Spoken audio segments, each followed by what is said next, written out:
When our father disowned us, I couldn't believe what I was hearing.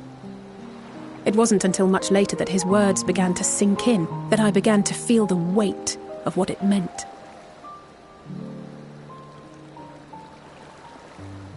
Do you remember when the decision was made to come to Charlian?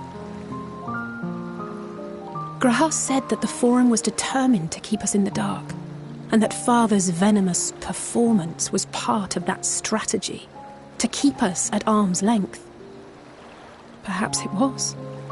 Father argued with Grandfather on many occasions, but never with such dismissive contempt. And when he demanded what justifies the sacrifices we make in war, I honestly didn't know what to say. Neither did Alpha know, I know, but never for one moment did I believe we had made the wrong choice. So all I could do was fume silently. It was only afterwards that I realized how childish I had been, how being stubborn and self-righteous must run in the family. If I could have just mustered a civil response, then things might have turned out differently.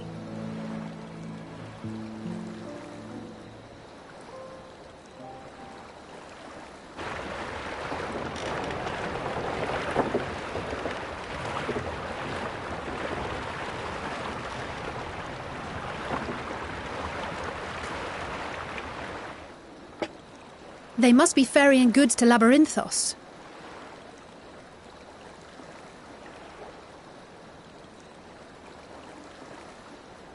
A vast complex beneath the island. Charlian is famous for archiving knowledge from around the world. Well, that knowledge is not preserved exclusively in dusty tomes and desiccated samples. Our living library, comprised of all manner of flora and fauna, is housed and studied within that underground facility. Still, that did seem to be an unusually large shipment. When I lived here, it was rare to even see such cargo transported by boat.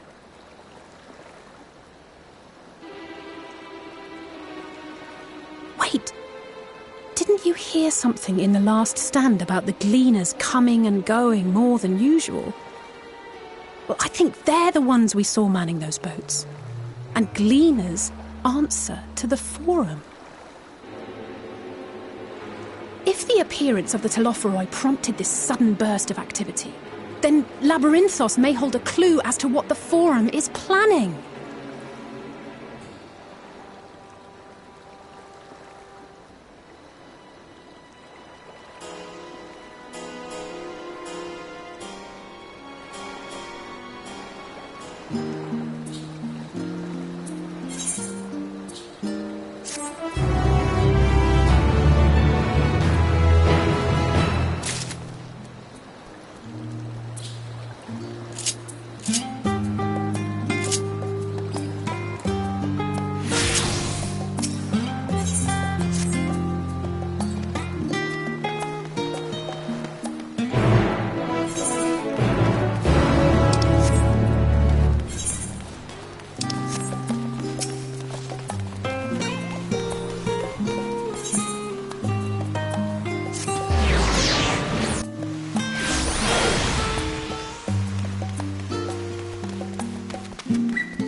Deep beneath the scholar's city shines a false sun within a fabricated sky.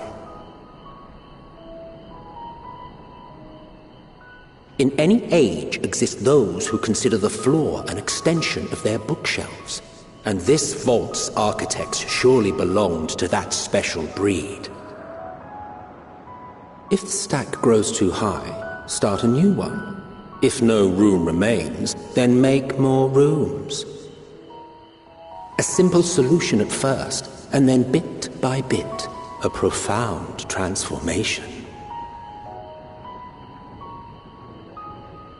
Knowledge, buried beneath knowledge, a growing, creeping labyrinth from which there is no escape.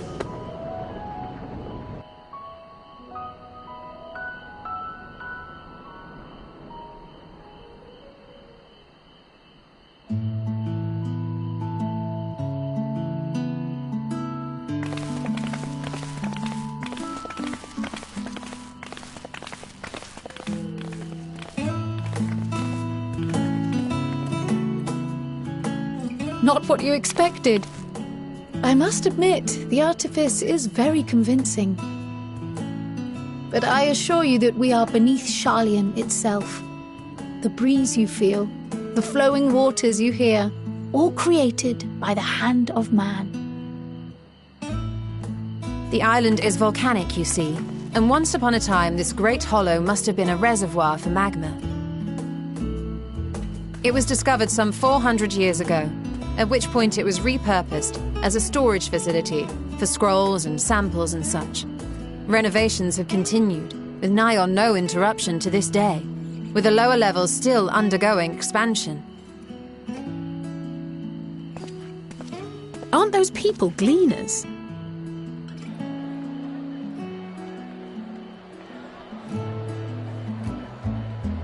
Aye, judging by their dress. They are said to work alone as a rule, but 'twould seem that rule is being enthusiastically broken today. It may be as you suspected, that they are engaged in a task apart from the norm.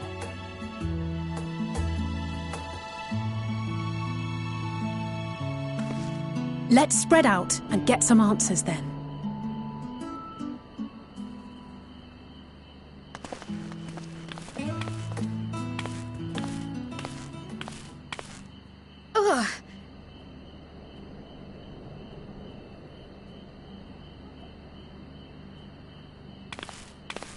Did you call to me just now?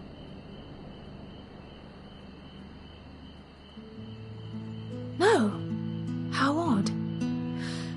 I must be a bit dizzy from the descent. I'll be fine, I'm sure. Let's get to work, shall we?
Fair shot. Nicely done. Let me truss this one up, and I'll make my way over to you.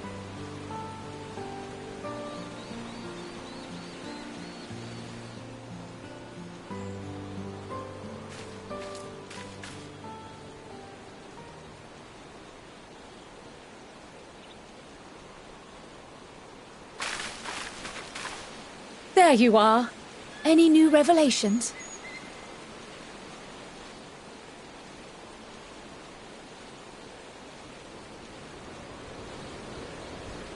So you met with that gleaner again, this time to capture a hornbill. I understand catching and bringing in creatures from the outside, but what's the point of chasing after ones already here? Oh, it's a simple thing, really. Occasionally, we remove specimens no longer needed for study, or those we've had difficulty raising. But we can't simply turn them loose. Safely returning such creatures to their native habitats is another facet of a gleaner's duties. But not in this case, I'm afraid. I've been asked to bring the bird below.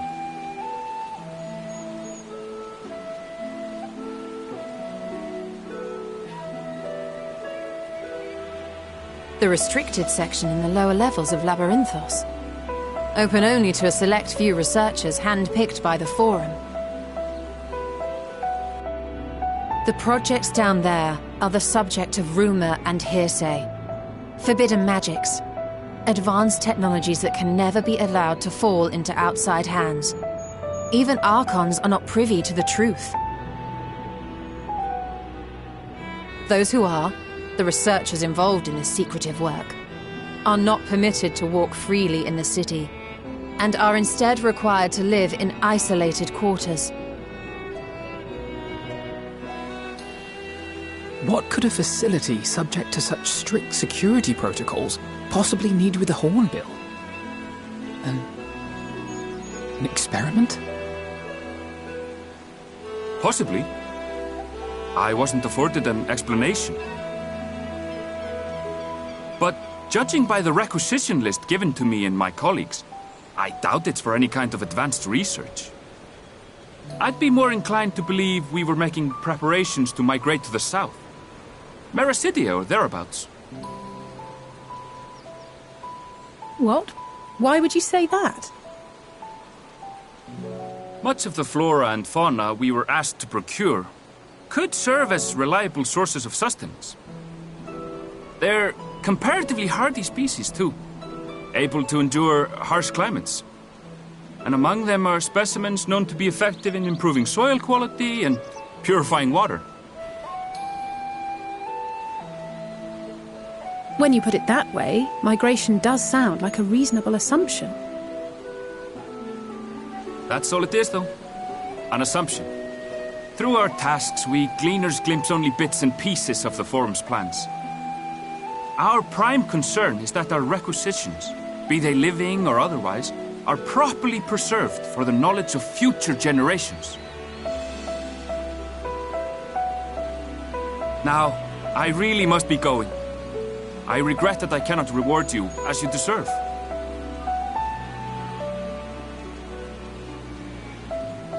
Perhaps you might reward us after a fashion, then. It is imperative that we reach the lower levels.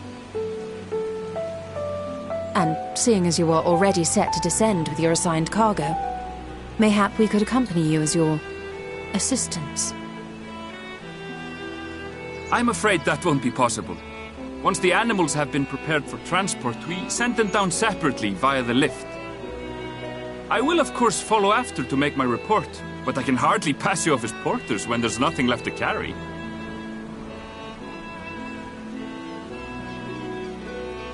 Indeed. Pray forget I said anything.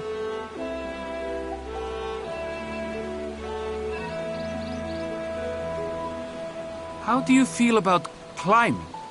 If you've strength and the courage to brave it, then there is another way down.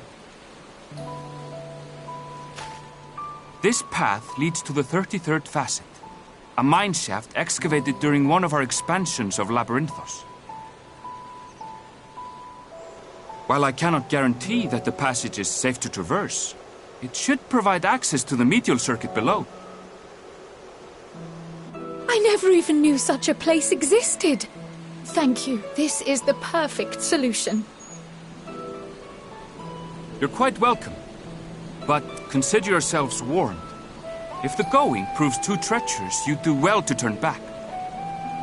I bid you good day.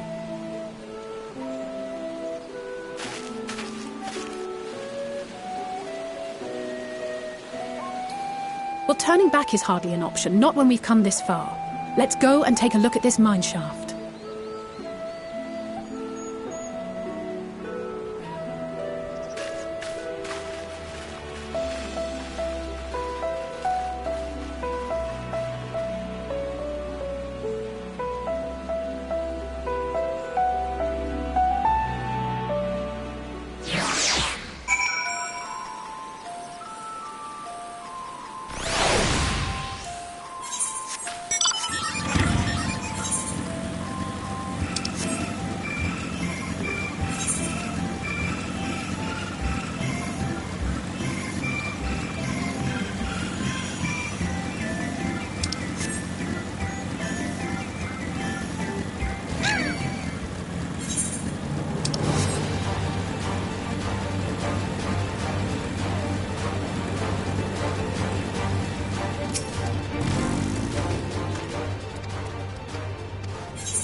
Hard to look away, isn't it?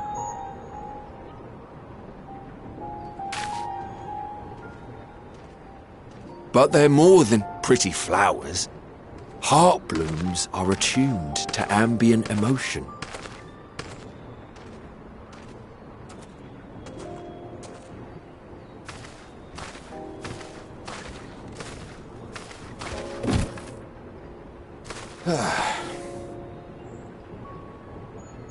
You don't seem convinced, but believe me, it's true.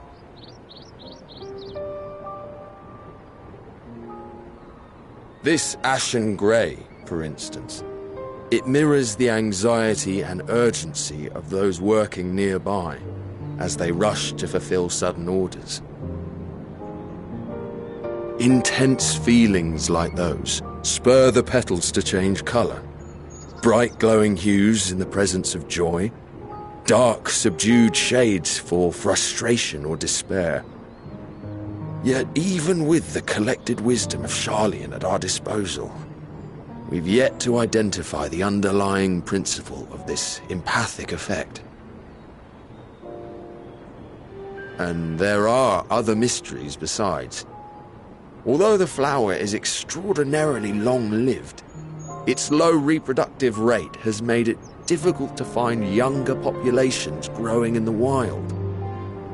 With too few sightings to map its distribution, and no closely related species to track, we've been unable to pinpoint its land of origin. To further complicate matters, every culture, even dimly aware of its existence, has given it a different name and mythos. Our attempts to study it via the historical record have been an exercise in frustration. As an avid botanist myself, I should one day like to unravel the Heartbloom's secrets. But I'm afraid other duties must take precedence. I will leave you to your thoughts.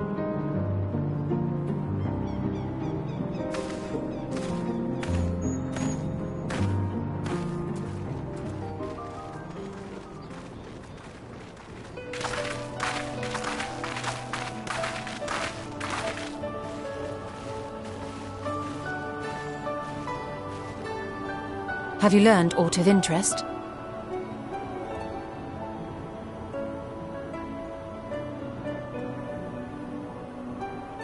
A flower that reacts to one's feelings? Strange. I must say, I have never heard of such a thing.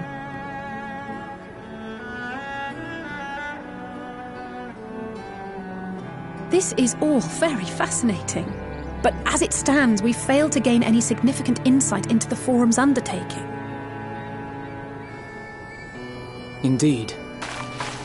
While there is certainly enough activity to support Erenville's supposition that a priority has been placed on improving food production, unfortunately for our investigation, these workers were never informed as to how their duties serve the master plan. If only we could interrogate the Forum members directly.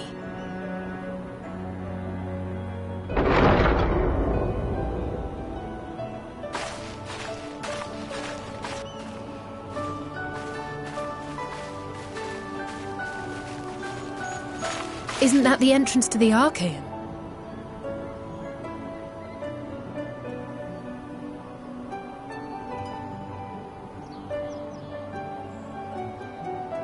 Look, there. I think that's Erenville. A little difficult to tell from here, but I think you're right. He did say he was coming down to make his report. Erenville receives his orders from the Forum. Would it not follow, then, that the superior to whom he reports is a Forum member, or at least a close associate? You mean to eavesdrop on their conversation? What of the risks? Ours alone to bear. We won't interfere with Erenville's work, nor... If you're not comfortable taking part, I can do this alone. Nay. I said myself that I wished to know Father's intentions. And no answers will be forthcoming should we simply ask nicely. We can apologize later, should it come to it. Right now, we need every crumb of information we can get our hands on. Consequences be damned.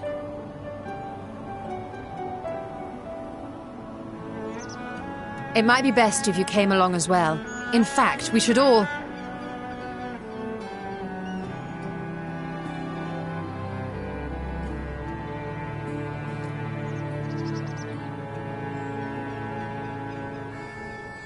Cryo?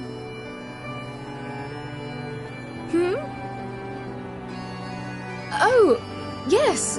That certainly sounds like a plan.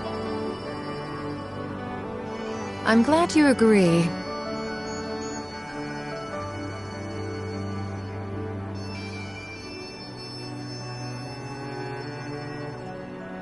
Quickly! Erenville is on the move. We need to get closer before we lose him.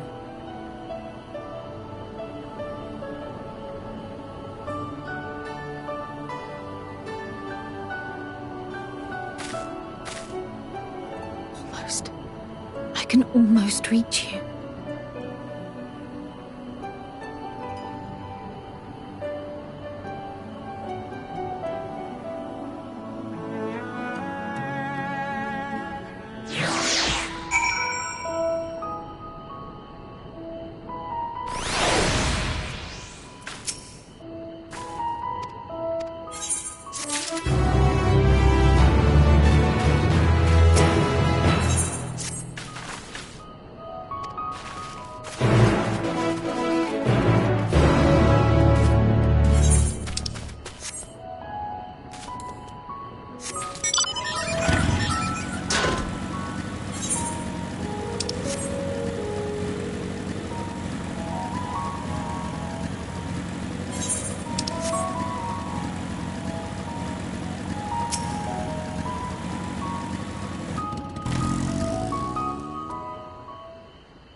I trust you will find your compensation to be more than satisfactory.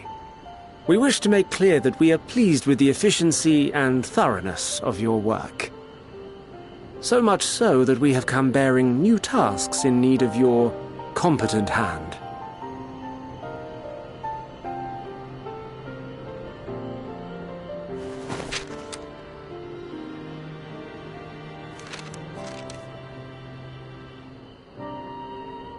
Another lengthy list.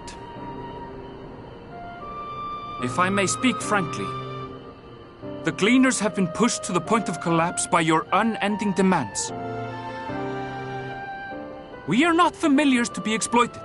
We are Sharlayan scholars, and we deserve an explanation for this unseemly treatment. What warrants such urgency?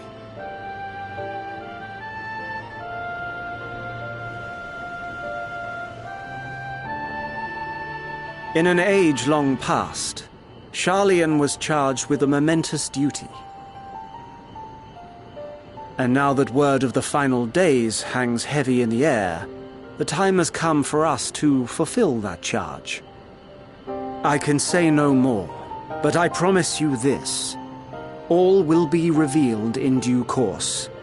And when it has, you will understand that your toil was in service to the greatest good.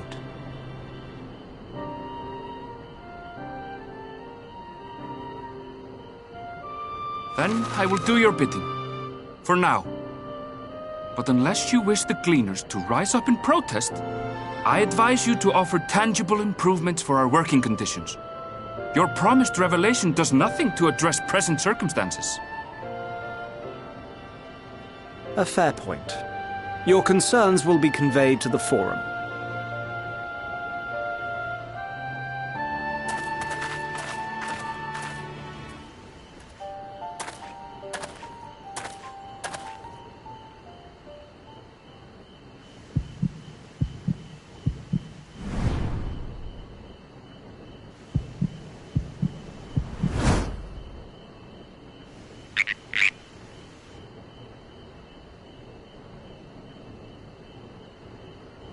I hope that was informative.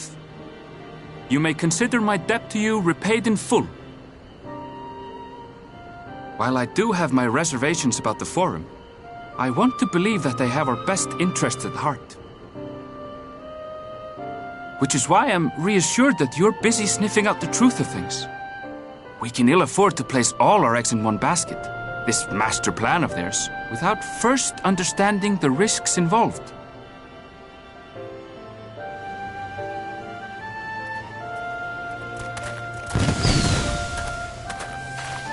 Wait! How did you know it was us? If you mean to impersonate a toad, try studying the real thing. And don't try to fool an expert.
for you. The spell will keep it from wilting. She said you would need it for the journey ahead.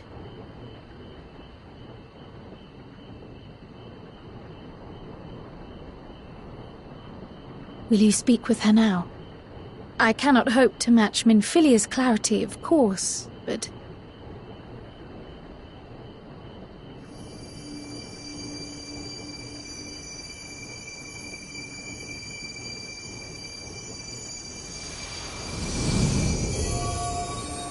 Thank you.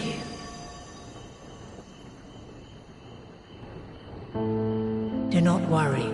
She has lent me her body for only a moment. Just as I could not save the first from the flood of light, it has become arduous for me to interact with the physical world without assistance. Though I might converse with you for a time, the incorporeal form I assumed on the ship would be incapable of casting even the simplest enchantment. It is in the depths of the ethereal sea, the place to which all life returns, where my influence is greatest.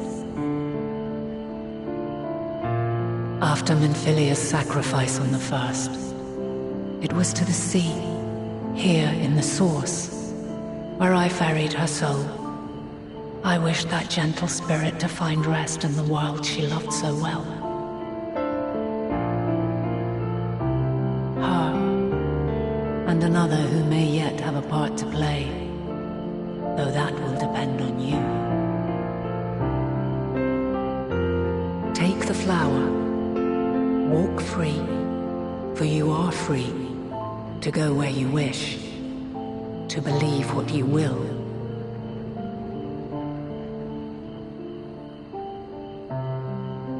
That blue will be your guide, test and proof of your conviction. In darkness, seek joy. Surrender not to sadness, and see beyond despair. Walk free, and bear the light for others to follow. Together, raise it aloft and let it shine, till the end, blinding and radiant.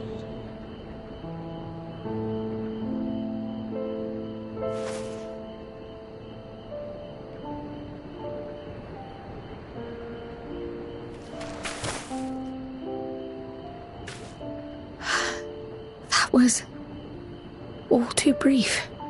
Already she seems so far away.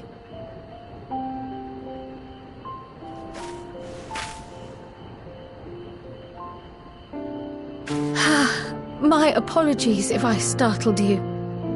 Ever since we began our descent into Labyrinthos, I had sensed another's will, straining to reach out. Even with my particular talents, though, I was unable to make a connection at first, so weak and tenuous it was. Once I took hold of that wispy thread, imagine my surprise to discover it was Heidelin herself. Needless to say, it seemed wise to learn what we could before letting go.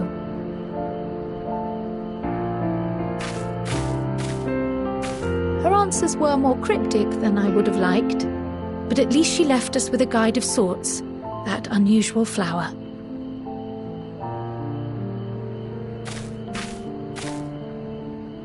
Yes, we are definitely making progress.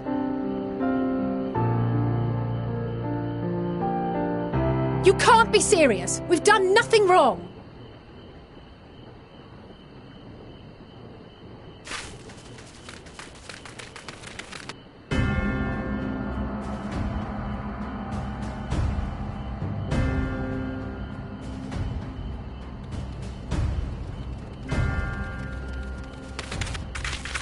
Master Fortuno?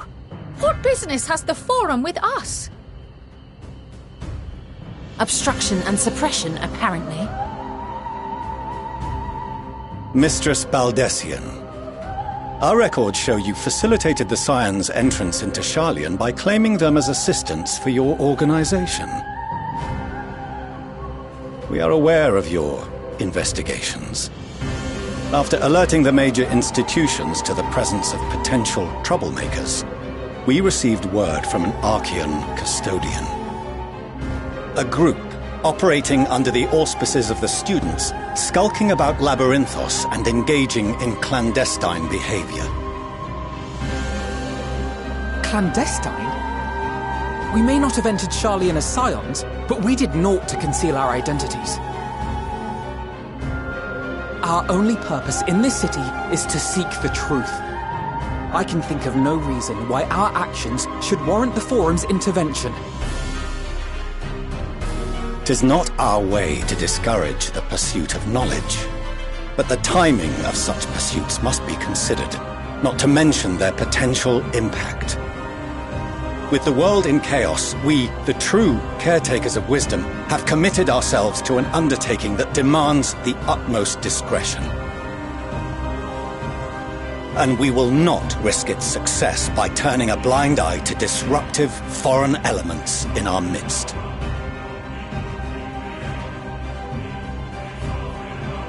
What, then, is to be our fate? Will you put us on a ship back to Eorzea? The Forum will convene to examine your case. The results of said inquiry will determine your future in this city. As for your absent companion, he has already been detained. Graha! But why? Is reading a crime now, too? Reading is encouraged, celebrated even. Not, however, of the volumes shelved in the restricted section of the library.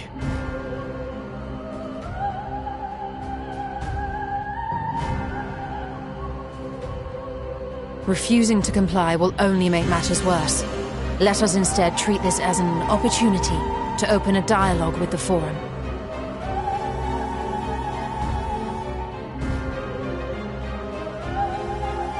Silence is often one's best defense. I would advise against prolonging the proceedings with frivolous discourse.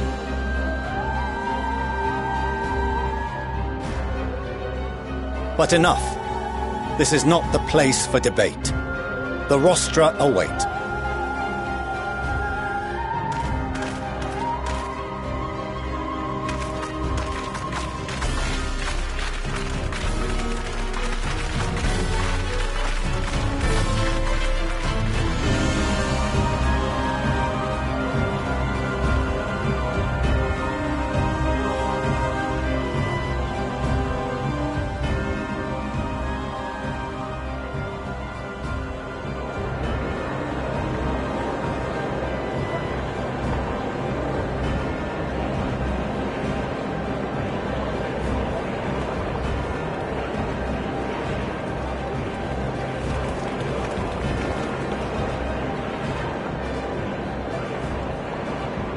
Forgive me. I was careless. We would have been detained regardless. This way, at least, we managed to stay together. I trust your time within the Forbidden Archives was well spent.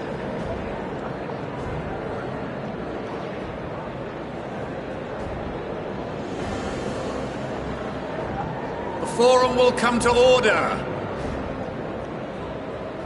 This inquiry is now in session. As Speaker-elect, I will be presiding over the day's proceedings. Master Fortuner, would you be so kind as to restate the matter which compelled you to summon your colleagues with such urgency?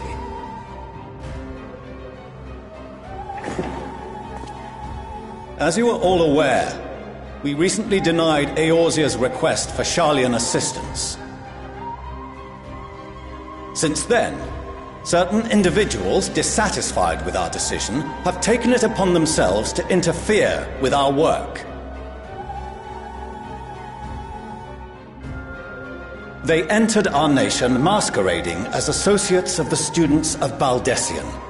But these malcontents are better known as the Scions of the Seventh Dawn. These militants wield influence with both the Eorzean and Eastern alliances, and are inextricably involved with the crises presently afflicting the world at large. Loose in our city, these warmongers sought to meddle with and expose matters of state secret. What are they, if not a dire threat to be expelled?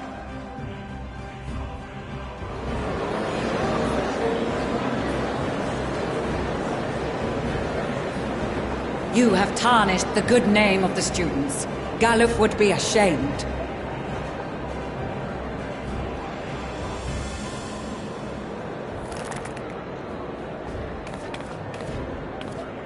Galuf Baldessian was never one to forsake his fellow man.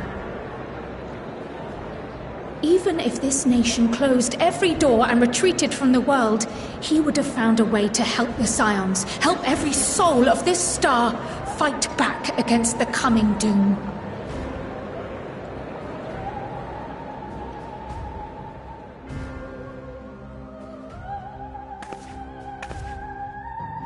A terrible enemy stands poised to lay waste to all we hold dear.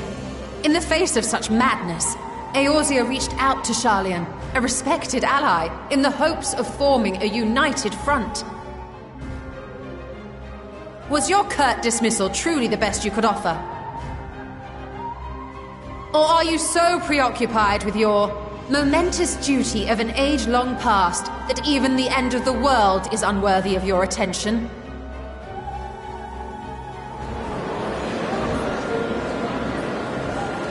Whence came this revelation?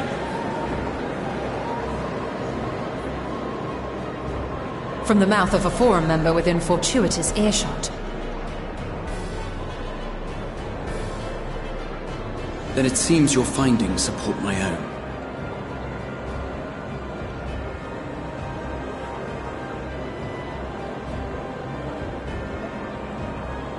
The reason I visited the restricted shelves was to study records of the Forum's policy-making process, to better understand the historical trends underlying their most major decisions.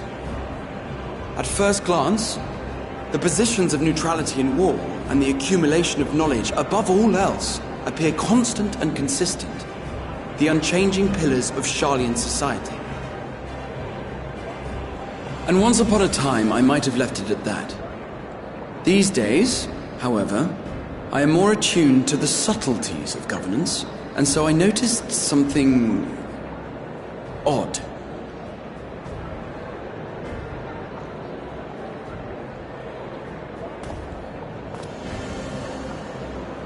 From a particular point in time, the purpose of these policies shifted. No longer was knowledge preserved for the benefit of society. Rather, society was to be gradually reshaped to ensure the preservation of knowledge.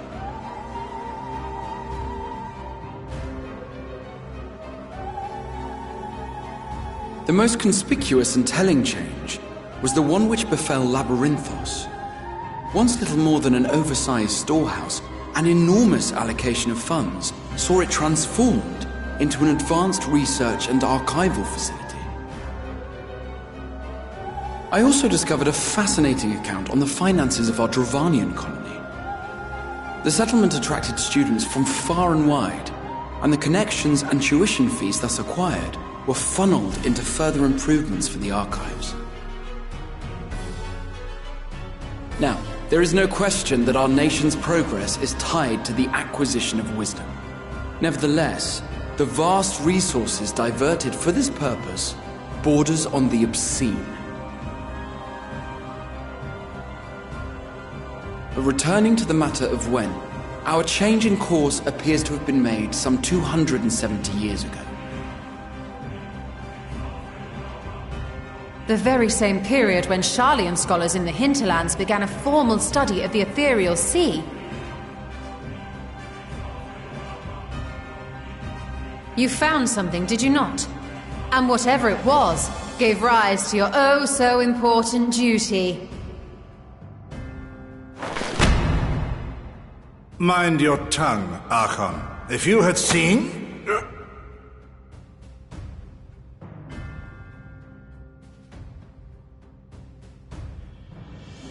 Yes. we are bound by a duty we cannot ignore. Knowing this, what would you have us do? Abandon our vital work and join you on the field of battle? We will never choose the way of the sword. We will fulfill our mission not through strife and bloodshed, but survival. Come what may, we shall live on. We must. Do as you must, then. But we Scions will fight until the heavens fall, until our last breath.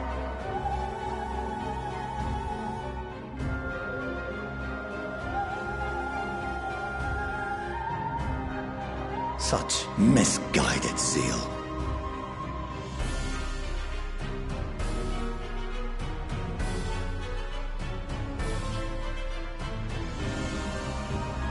Father, Master Fortuno,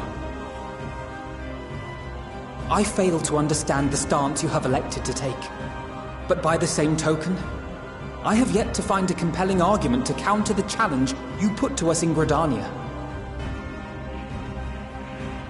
Still, in the midst of my uncertainty,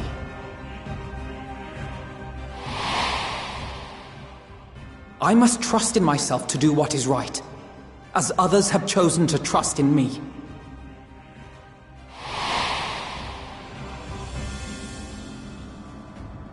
So I will continue, as I always have, weighing the consequences of my every action, and allowing my hope for the future to inform my decisions.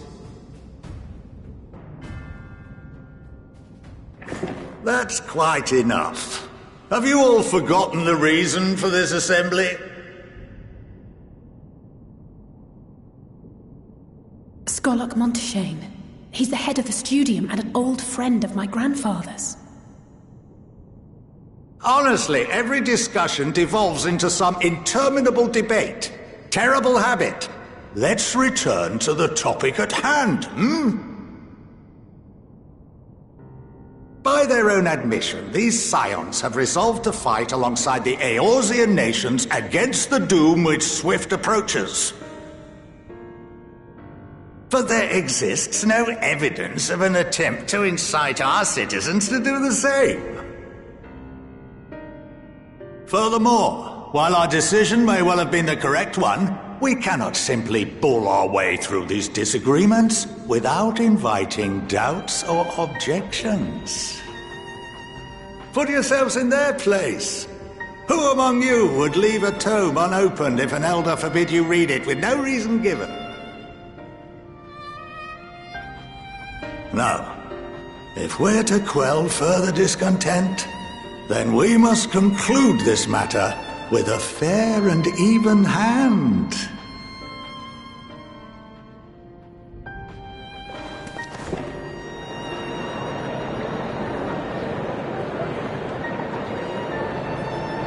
Order! We will have order! Master Monteshane raises some valid points. Keeping such concerns in mind, I propose we enforce the following measures. Until further notice, the students of Baldesion are to cease any and all activities within the domain of Sharlayan. You will also refrain from any further investigation into the Forum's decisions and duties. Failure to comply with these restrictions will result in the immediate expulsion of your Scion associates.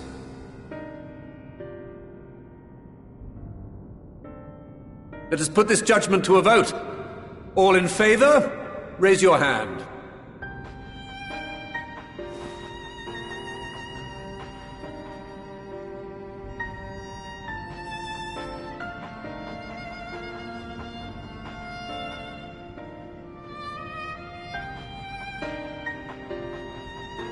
I count 51 for and 48 against. The proposal is passed. Students, Scions, you have heard the Forum's judgment. Pray abide by it, or face the consequences.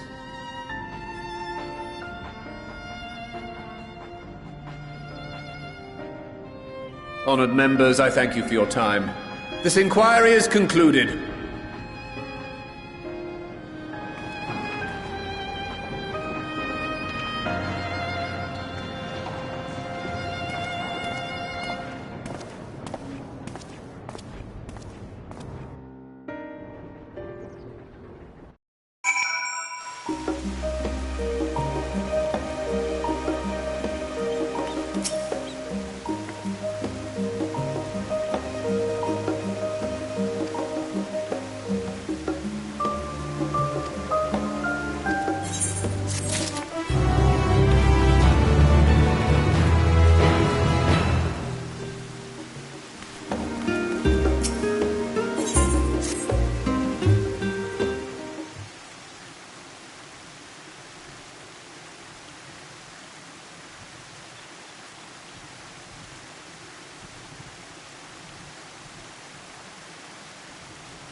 Welcome home, my lady.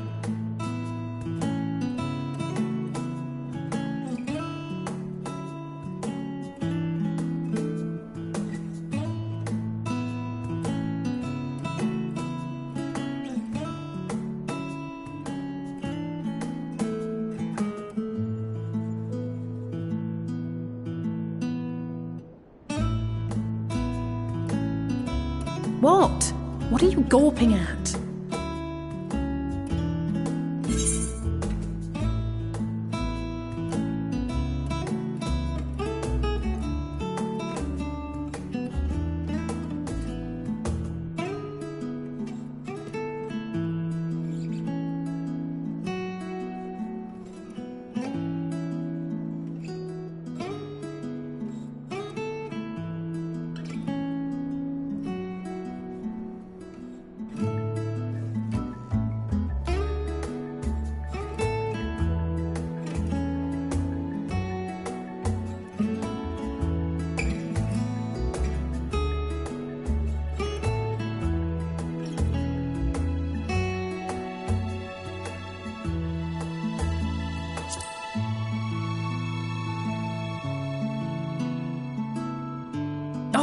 Gods, please don't. It makes me feel like a spoiled princess.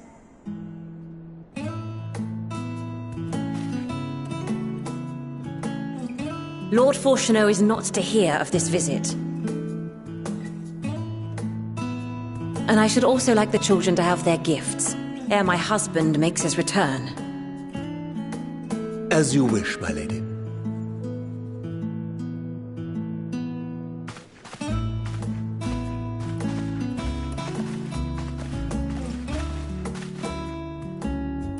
Master Alphino, Mistress Alice, if you'd accompany me upstairs.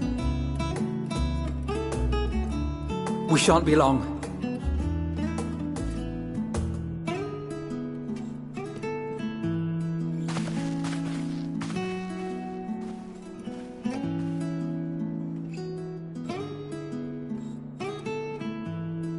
The twins have been sending letters home from time to time, recounting their latest adventures.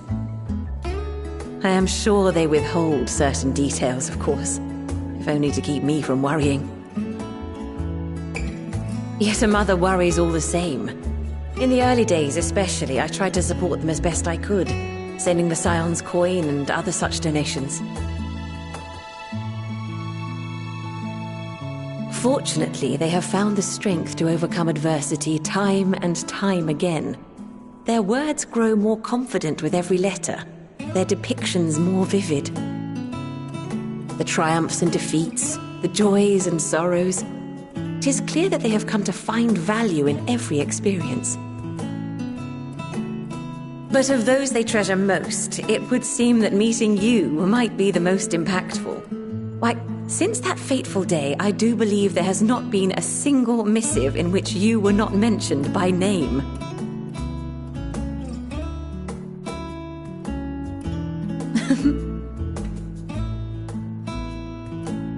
Tis plain they care for you, and I am glad they have such a steadfast companion watching over them.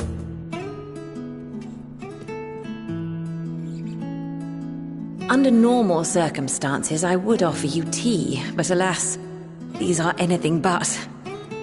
In any event, why don't you keep me company whilst we await my children's return? Perhaps you might regale me with a tale or two of your exploits.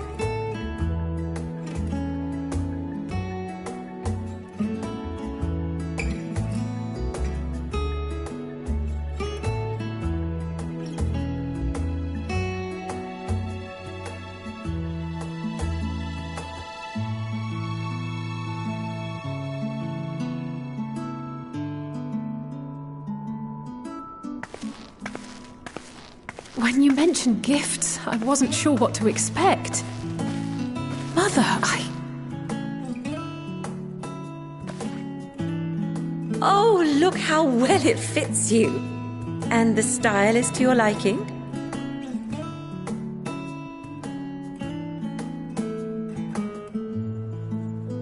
It's perfect. Exactly what I would have chosen. But please, tell me you had something different made for Alphino. Naturally. You are hardly little children anymore. And while I shall miss dressing you in those precious matching outfits, I must respect the individuals you have grown to become. See for yourself.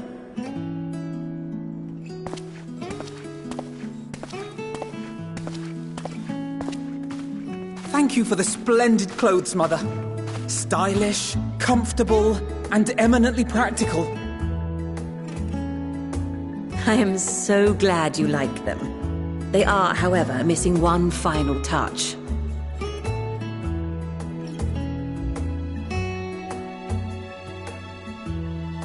If you'd allow me, Master Alphino.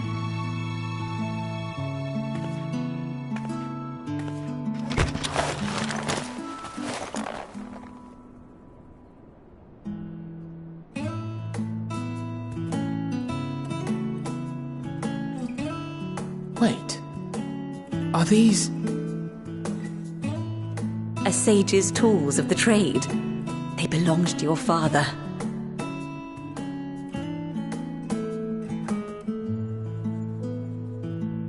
Though he may as well be chained to his desk these days, as a student he was often called upon to venture into the field.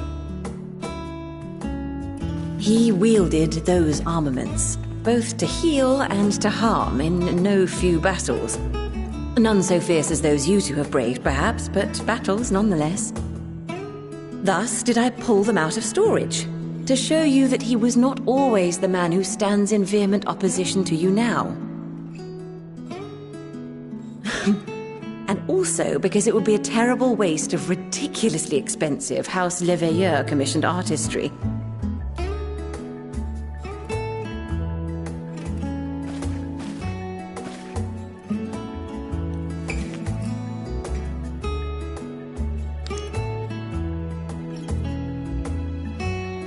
I am told these devices are quite difficult to master. But someone of your extensive experience should soon have them darting about with grace and aplomb.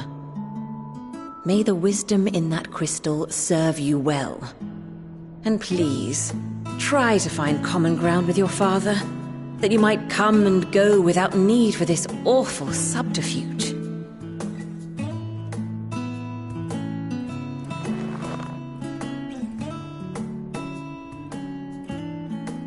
We will, Mother. I promise. My final gifts to you, before you run off, are an observation and a suggestion. Firstly, Ffxiv has ever been a serious man, but it was only after you were born that he truly lost himself in his work. I may not know the Forum's inner workings, but I know your father's. The timing of that change in him holds some significance. Secondly, do not seek to best your father with words. Far better that you simply show him. Let him discover the merit of your actions, after they cannot be undone.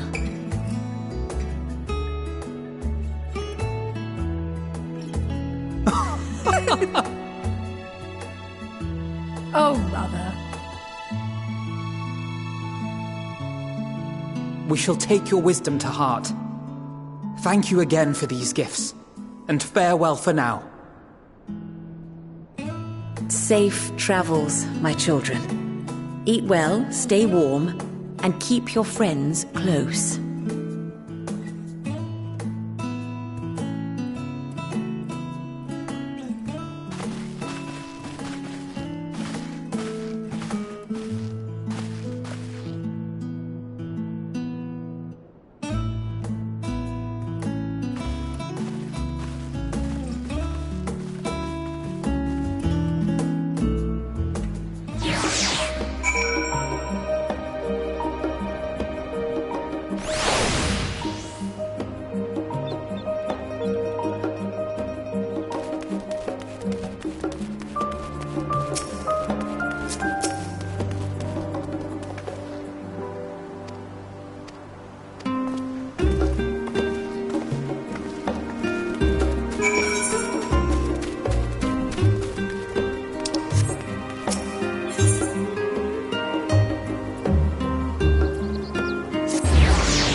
set.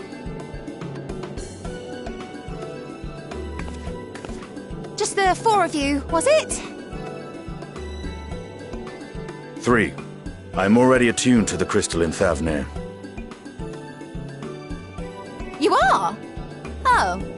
I would have preferred more test subjects. Oh, well, never mind. If our 3 travellers could line up here, please.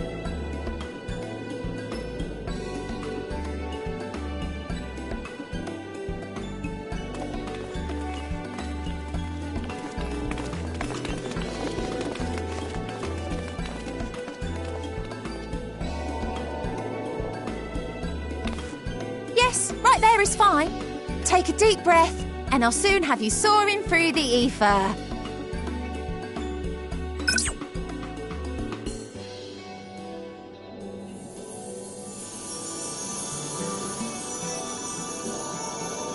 Oh, and one last thing.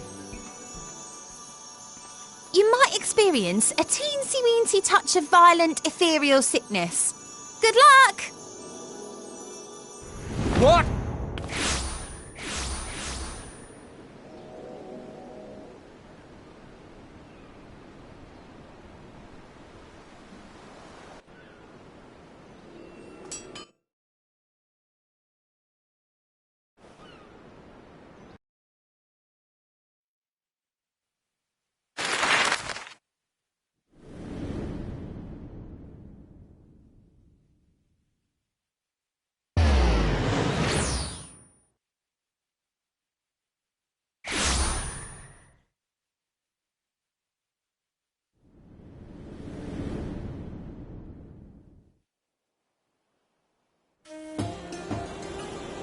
Ffxiv, home to city-state Rads at Han. Rising from the southeast waters of the Bounty, this Isle of Plenty served as the battleground for a conflict between 2 peoples. Their cultures bled into one another until a unique amalgamation was distilled from the chaos, in a process not unlike their precious alchemy. Once solidified as a single nation, an adamant stance of neutrality would hold invaders at bay. For a time.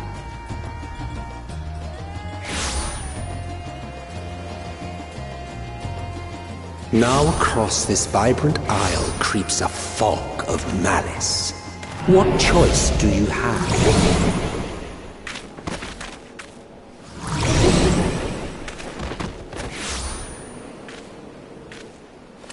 What chance?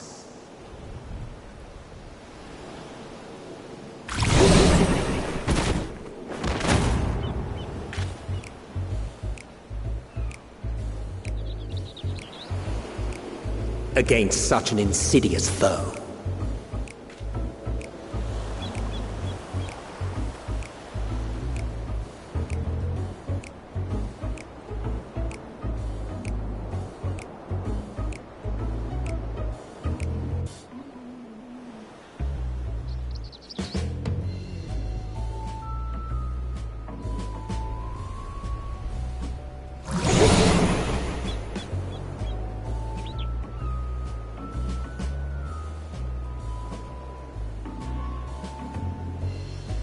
Seen fairer faces after a bout of bad shellfish.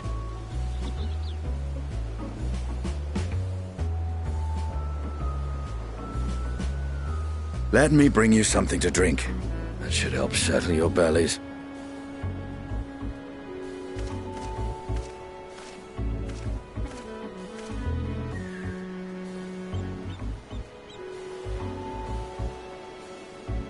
There was a note with Kryle's instructions.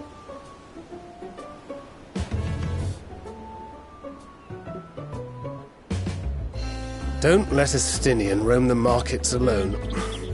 He's alarmingly bad with coin.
What happened here?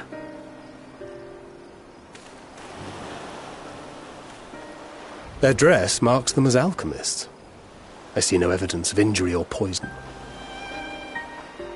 Thinkest thou they but slumber?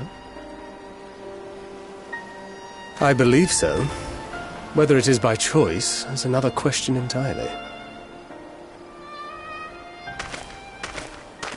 Oh, we have guests. You must excuse the poor welcome. Long days and longer nights have taken their toll, as you can see.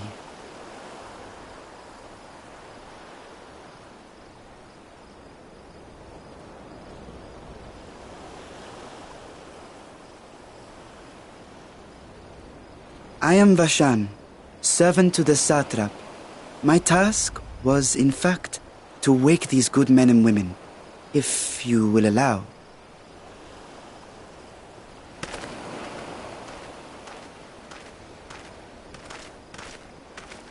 People of the great work, I come bearing new scales.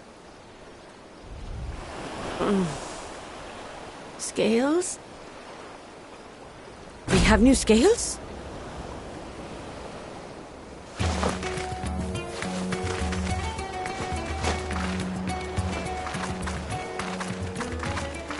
Yes, my friends.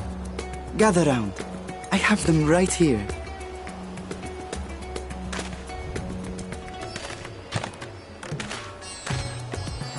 Oh, happy day. Now I can continue my experiment. Many thanks. One for me. Those are dragon scales. Yes, such materials are vital to their most pressing research. And we are fortunate to have them. Our experiments are so close to bearing fruit.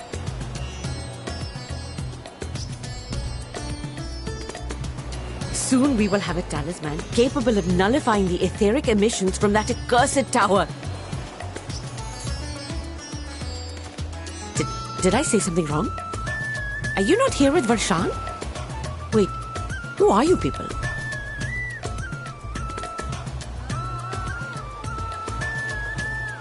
Of course! You're the one Kryl sent. The warrior of light we've been waiting for. Oh, this is a day of celebration. Praise be to Cinderova! The winds have shifted. I feel it. The end to our toil is near. I feel it too. My head hasn't been this clear in days. Tell me, how did you acquire those scales? Curious that it concerns you so. But worry not. They were freely given by the dragon with whom our satrap has forged a lawful pact.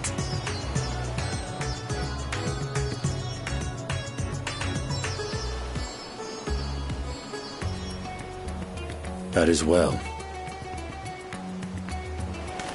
You must be quite familiar with Dragonkin, yes?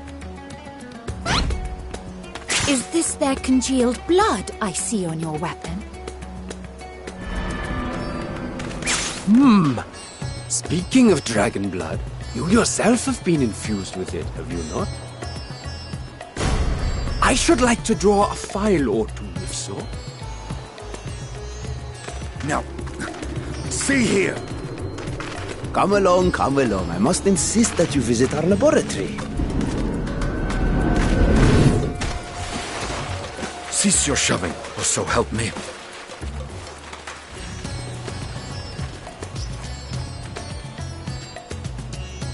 Oh dear, your poor companion. What with the new scales and your timely arrival, my colleagues are a little giddy with excitement. No harm will come to him, I promise. Meanwhile, shall we find a quiet place to talk? As you may have guessed, I am Nidana, the alchemist who sent the request to your Mistress Kryl. We have workshops across the nation collaborating on this research project. But it is here, at the Great Work, where I collate our results. Come with me, all of you, and I can explain the crux of the situation.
Yes, that would be Radzad Khan.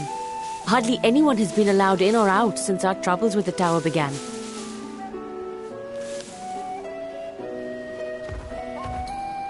The faithful citizens huddle inside the city walls, and commerce has all but ground to a standstill.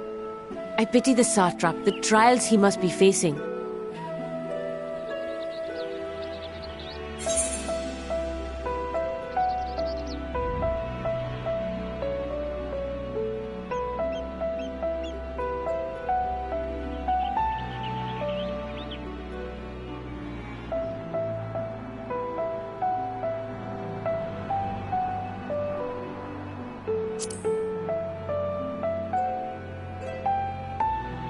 Well, he is the most important person in Radzad Khan. Long ago, this island was home to two tribes of Matanga, the Gajasura and the Arkasodra. When the Aura came to these shores, it was the Arkasodra with whom they joined forces. Together they defeated the warlike Gajasura, forcing them to flee Thavnair altogether. Peace and prosperity reigned for a time, until a clan of Hjord from the mainland decided they wanted the island for themselves. It was a direct ancestor of the present satrap who arbitrated that conflict and welded the warring factions into the nation we know today. And ever since, a member of that esteemed lineage has inherited this somewhat unique position. You see, by and large, the state is run by the people, but when problems arise, it is the satrap who mediates a solution. The stability provided by the satrap is what has allowed Radzad Khan to thrive all these years. And it was the satrap himself who entrusted us with this duty. We will not fail him, nor our countrymen.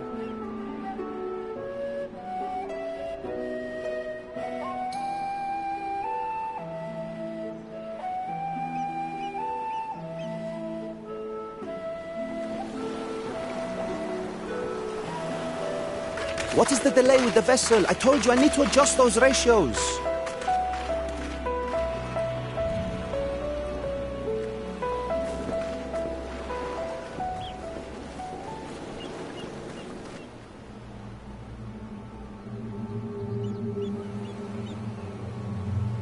I come all this way to admire one of my splendid towers, and what do I find? Fools attempting to ward off its tempering influence with magic trinkets. I seem to recall a similar experiment in ages past. What was that man's name?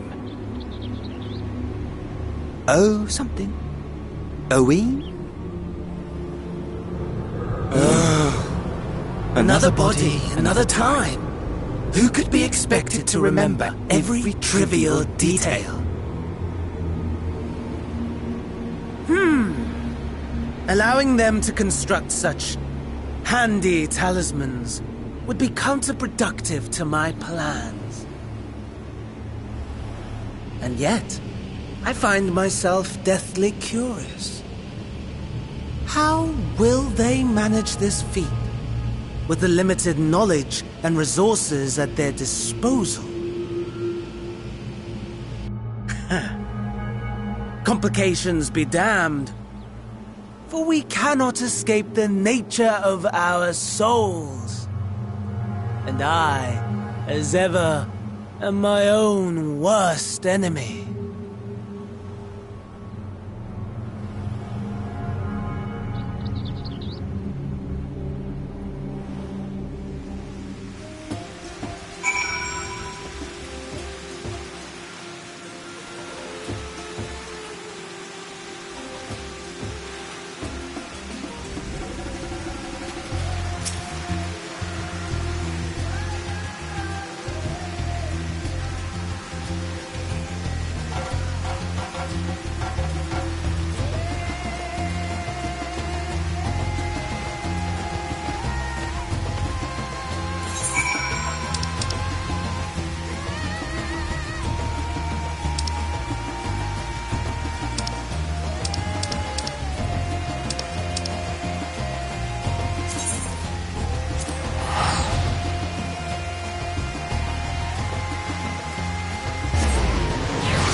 I see our taskmasters have allowed you a moment's respite as well.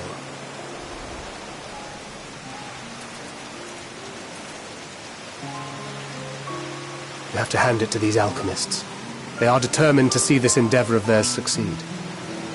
I've never been one for blind optimism, but I sincerely get the sense they're close to a breakthrough. They had better be, or all this effort was for naught. The peoples of Eorzea, of the Far East, of Thavner, children of this star united in common cause against a dire threat. Yet ere they succumbed to suicidal madness, were not the Telophoroi born of her body as were we? They who cling to life and the promise of the morrow's dawn, against they who desire death and an ending of their own orchestration. The victors of this war alone will hold the right to answer the question of existence, of its meaning, and its worth. Poetic and ominous to a fault. That said, if it's an existential debate in nature, then our arguments might not be as persuasive as you'd think.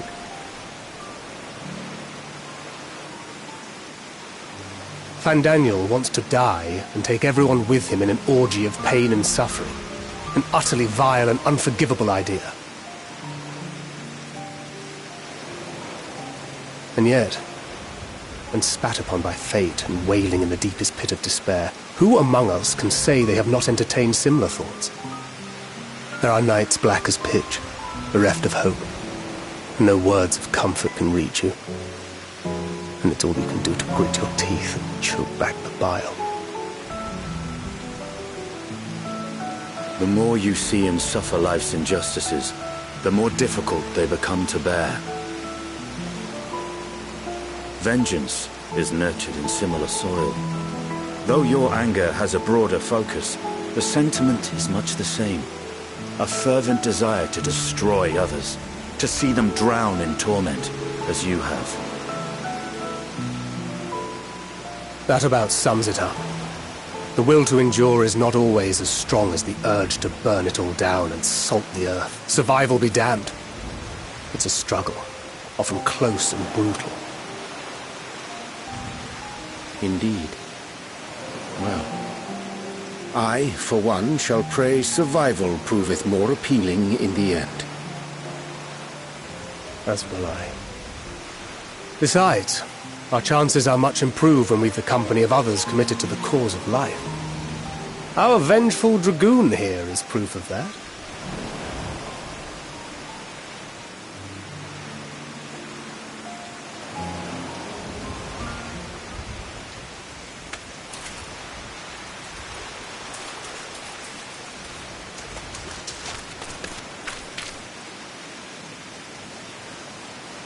What is it? What did you see?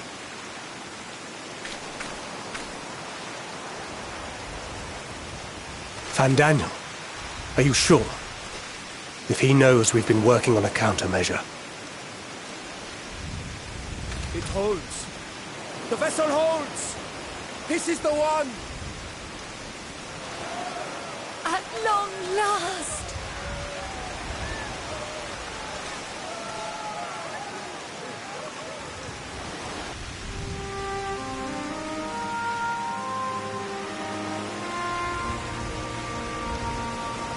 Look! We have finally created a talisman strong enough to withstand our experiments! We've named it a warding scale for the time being. With this in your possession, your soul should be completely shielded from corruptive ether. Afforded such protection, any one of us may approach the towers without fear. Thou hast mine admiration. 'Tis an invention of historical significance. I thank you for your kind words. But I would prefer you keep them unsaid until we test the talisman's efficacy in the field. It is for the next stage of our plan that we summoned you in the first place, to accompany me to the Tower of Zot. Should the scale prove effective, as I very much hope it will, then you'll have little to do. But should the effect be weaker than anticipated, I must ask that you restrain me, or knock me senseless.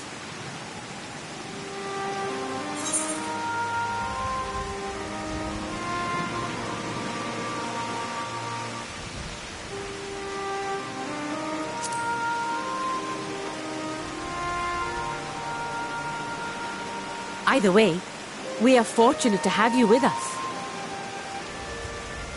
Nidana, are you certain you wish to do this?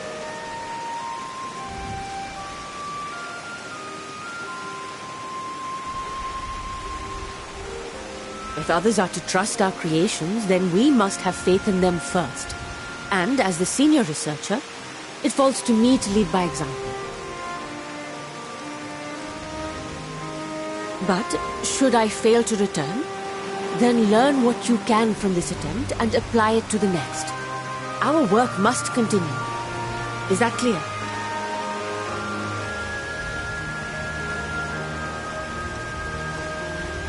We'll keep an eye on the place while you're away.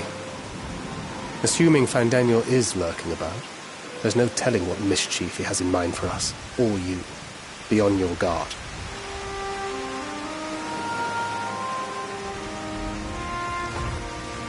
Shall we be on our way? I'll have one of the soldiers at the hatchery prepare us a boat, and we can set out from the northern shore. I'll see you there.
We should soon cross the threshold of the tower's influence.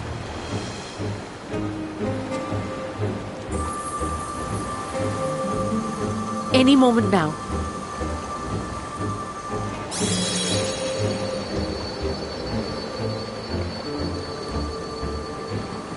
It's working! And you are still yourself? Then I'd like to see how it fares closer to the tower if we could.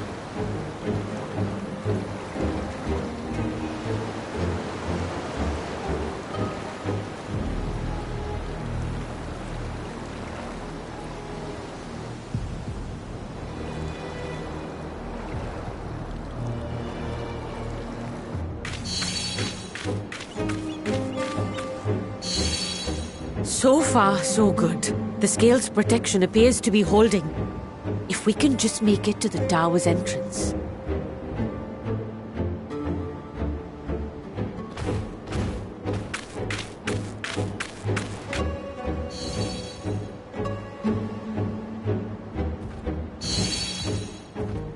A few more steps.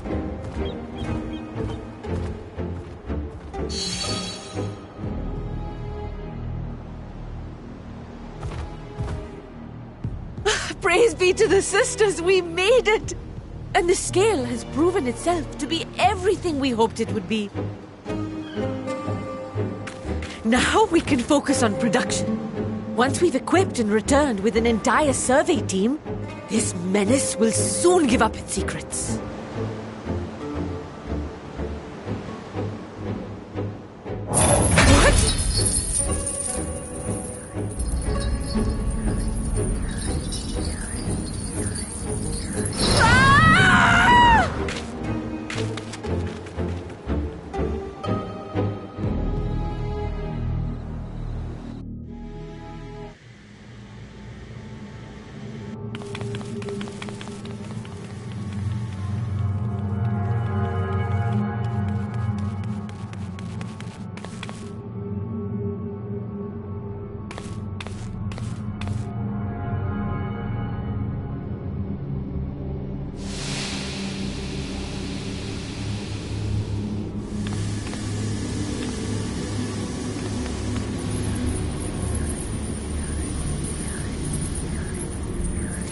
Let me go! Let me go! Oh, do calm down. You'll only hurt yourself thrashing about like that. Stop! Oh, you can't do this! Please!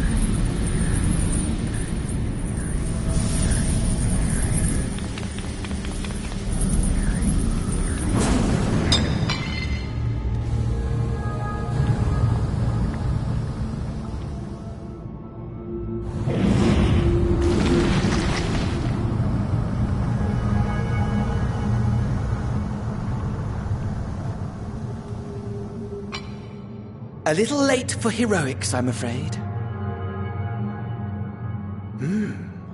The similarities are striking. My! Such hostility! Never before has my artistry so displeased. My patrons of old would have positively squealed in delight, though, between you and me, I find gushing praise exhausting.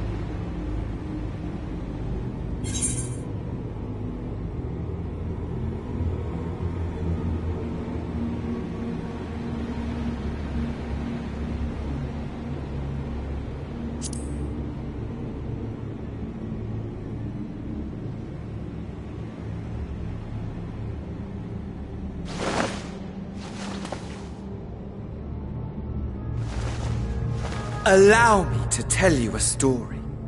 Surely you've yet to hear the one about Van Daniel, the sundered Ascian.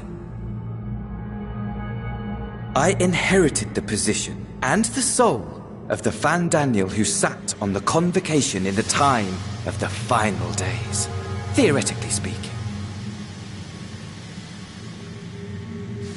Practically speaking, that fact is of no consequence. I was born and lived as, well, me.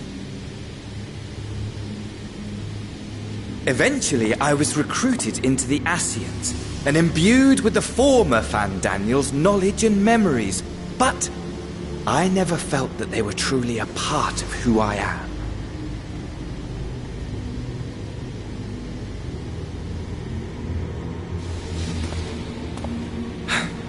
How to explain? Perhaps if I told you who I was before my Ascian embrace, although that chapter too is a past I've long since discarded. I have it on good authority you've poked your nose into an Allegan ruin or two. Yes? Then I expect you've heard of me. the old me.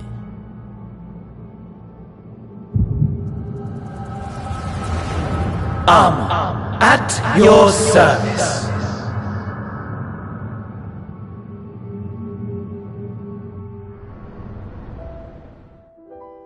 Imagine a nation of unbridled prosperity. Every need met, day after day of unbroken, unshakable peace. Existence fulfilled and ripe for decay. You are a genius without peer, Amon. However do you conceive of such delightful experiments? That fool was beside himself with panic when he awoke with the head of a bull. Even his cries for help emerged as so much guttural lowing. Oh, the memory of it. My poor sides. My friends and I were so consumed by laughter we struggled to breathe. No more than entertainment for bored wastrels ignorant of its worth. My all-consuming work. But it was not their only indulgence.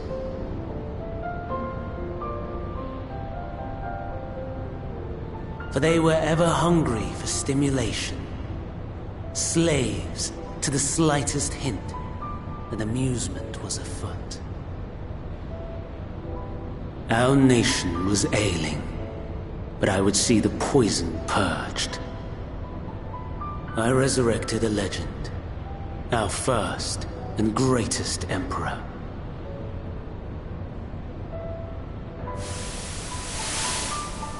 And just as I had planned, he set our wayward empire back on the path of conquest.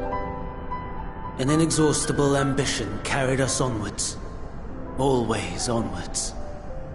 Yet, he who delivered to us such glory was not to be satisfied. Heed me, Amon. No matter how vast one's empire, or full one's treasure vault, all is rendered meaningless by death. In the end, all is lost.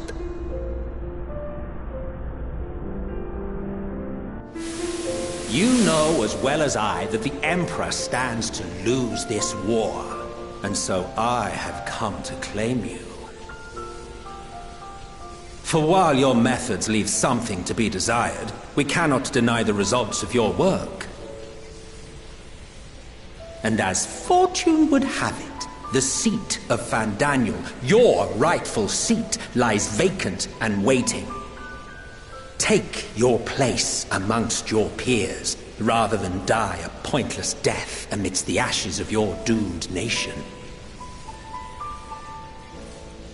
Send one of your clones to the Crystal Tower that you might see for yourself. See what lies ahead.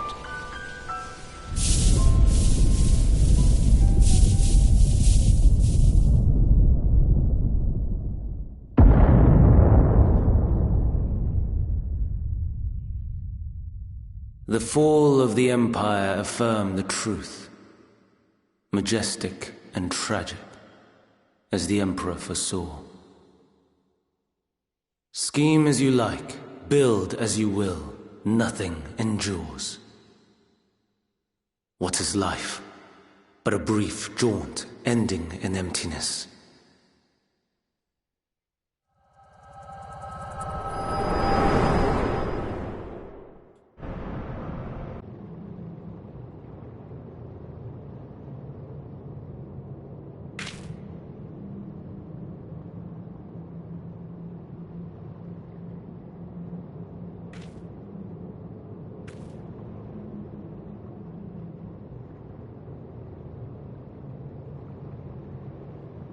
So easily distracted. Why, I almost left without saying farewell. As for your friend, you needn't worry. These pawns are far more useful to me alive as fuel for the primals.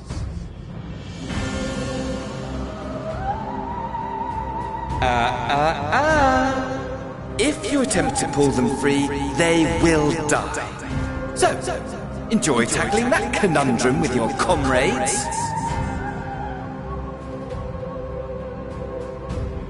We shall meet again! Not in one of these mind spires, oh no, but somewhere more suitably grandiose. Your favorite playmate is ever so eager to see you.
A vast rock squats upon Fafnir, and to its stony surface clings the city of Rods at Han.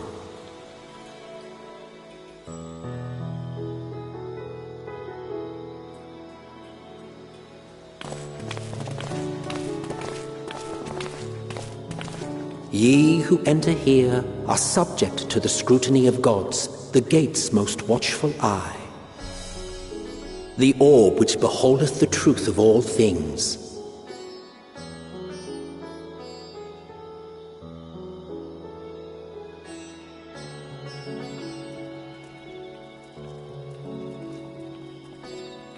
Pass beneath its hot and piercing gaze, bearing down like a second midday sun.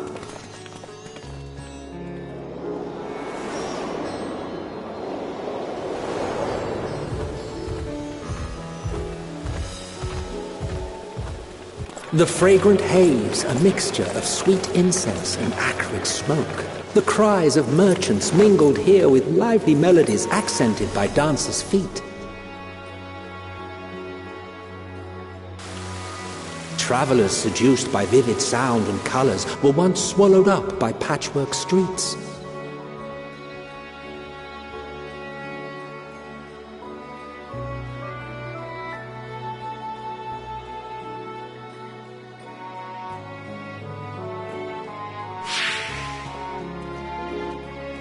But no such scenes to savor now. To what somber present does that divine eye bear witness?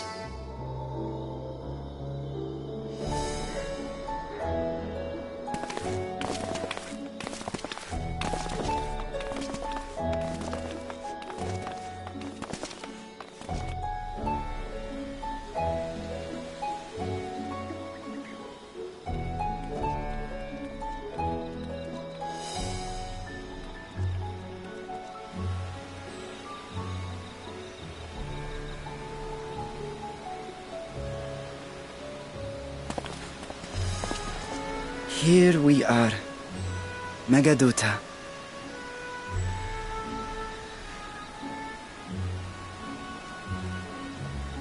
It seems a shame to bring you here directly. Under normal circumstances, it would have been my pleasure to show you the sights. And it would have been our pleasure to see them. Alas, it seems our tour of the city will have to wait. I'm afraid so. Come, we should head inside.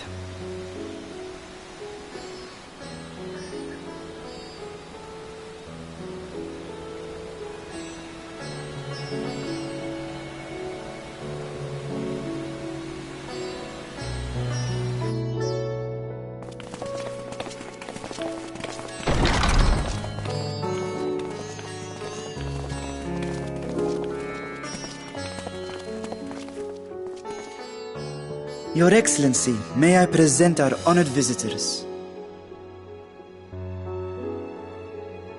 Ah, splendid. Most splendid. Allow me to introduce myself. I am Ahawan, satrap of Radzat-Han. Our alchemists tell me your assistance was invaluable in the creation of the warding scale. Such deeds ought to be recognized in person. Thus did I have young Varshan convey you here forthwith. On behalf of my people, may I express to you our sincere gratitude.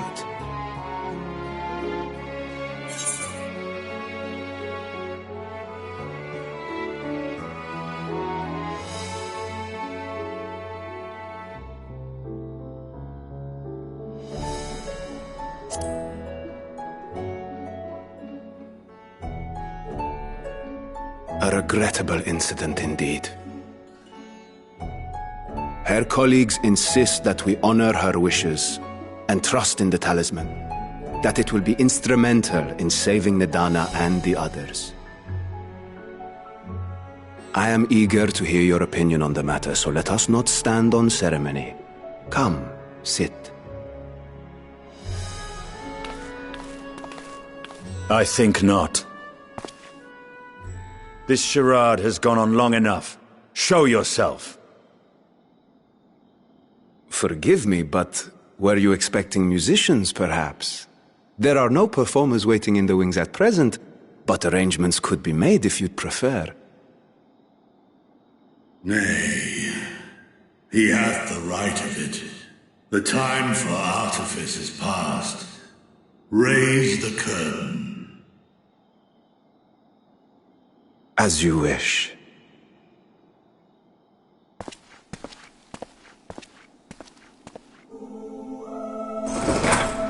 You travel as assistants to the students of Valdesian, but you are known to me.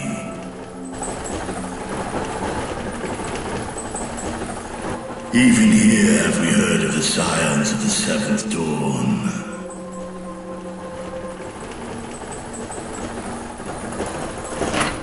I am Vritra, and for years uncounted hath this isle served as mine abode. Vritra, of the First Brood, sibling to Hraesvelga and Nidhogg. Aye, mine elder brothers, of Midgardsormr's spawn, I was last to hatch. Well, isn't this a surprise? We were told Radzat Han had an alliance with a dragon. Not that a great worm sat in the satrap's own hall. A necessary subterfuge, as the true tale of our nation history illustrates most effectively. In the beginning, the rock upon which our city is built was home to Vitra, and Vitra alone. In time, the ancestors of the Matanga came to the island and established a foothold. But never did they dare disturb the worm's lair. Next to arrive with the Aura, adopting the example of their Akasodra allies, they too treated Vitra with reverence and respect. And for many years, an understanding between our forefathers and the Great Worm endured. Until marauding heroes from the mainland came, threatening to shatter our peace and tranquility. When it seemed all would be drowned in blood, Vitra himself came forth and quelled the rising conflict. A peaceful accord was reached, and oaths sworn in Vitra's name. Thus began the dragon's governance of the fledgling state, which was to grow into Radzat Han. But if Vritra is still here, then your position as satrap is just... A charade, yes. And one which my family has performed faithfully for generations. Many envy the Great Worms their power. Were it known that I ruled here, then the fires of war would burn without end. I would not be the flame which consumeth my people. Those few who joined me in laying our country's foundations were, perforce, sworn to secrecy. Your eye. It was taken.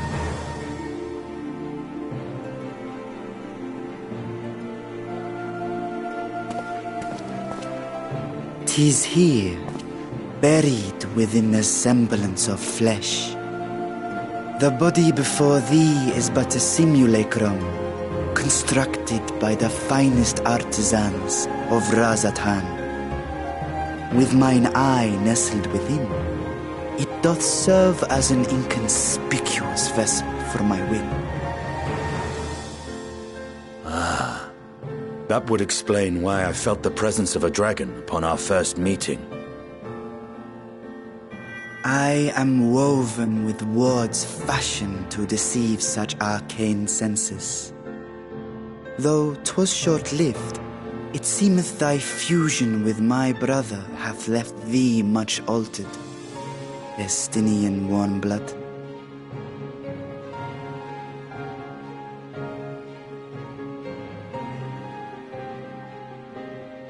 From the very first, we sensed the nature of one another, yet did neither one of us bare his fangs. That is all I need know of thee for now.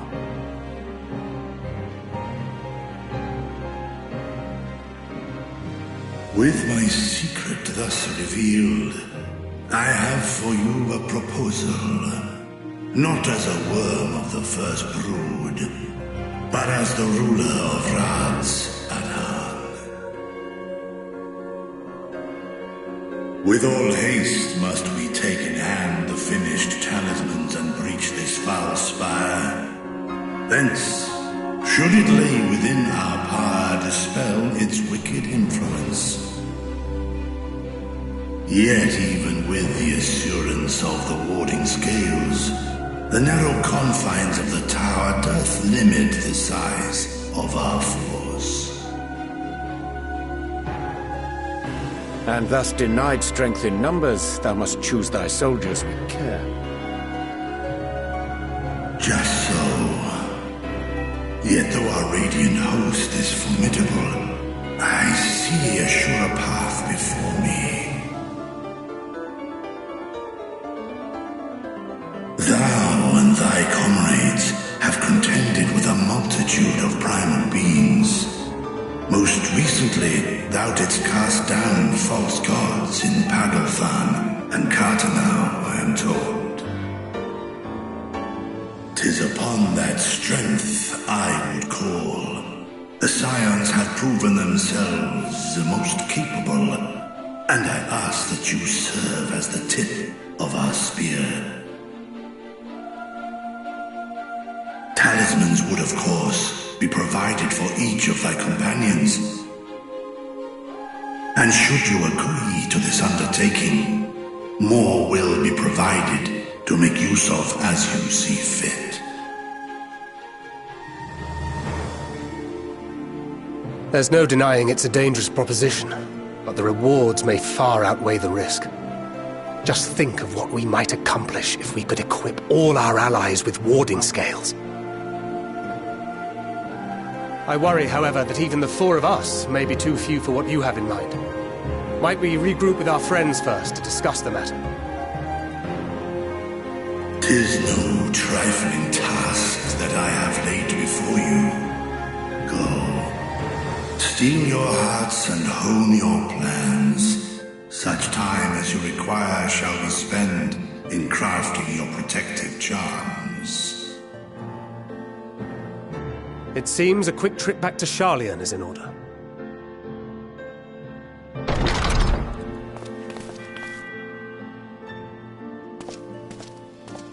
Wilt thou not lend thine aid?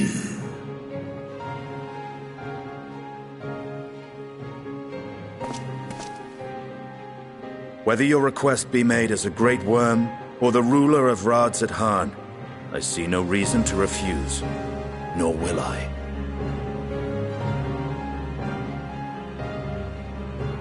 I am in thy debt.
Your time in Thavnair has certainly been eventful.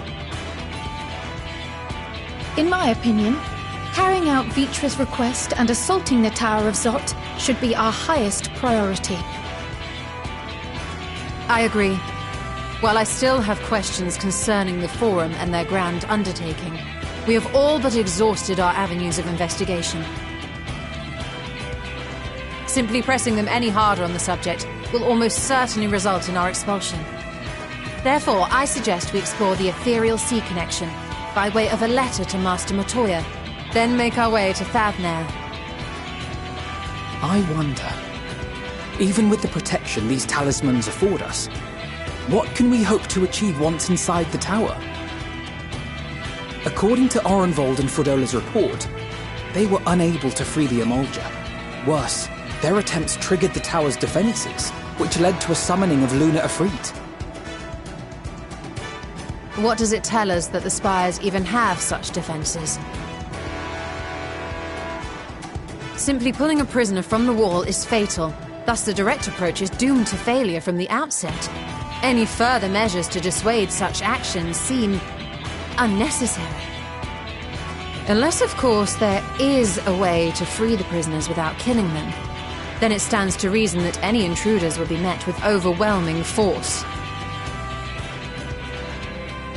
The towers appeared throughout the world in but the twinkling of an eye.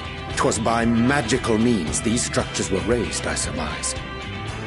A spire thus conjured must needs be maintained, and I suspect an arcane catalyst, some manner of core, doth lie hidden within. Destroy the core, and the tower ceaseth to be, thus liberating the captives without harm. So we can hope, and I would prefer to enter the tower with a working theory than with no plan at all. Assuming Ishtola's reasoning is correct, the chances of the defenses remaining dormant are small to none. Any primals will have to be dealt with, and defeating one will likely only lead to the summoning of another. Our every victory will only compound the prisoner's suffering. May we not then divide our forces? Those proficient in healing will focus on sustaining the captives. That duty can be covered by Urianger, Kryl, Yostola, and myself. The remaining Scions will proceed with the search for the core. Admittedly, this strategy puts both parties at greater risk, but it should bolster our chances of saving the Arcosodra by a considerable margin.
If you're to fight primals, then you'd best have at least one.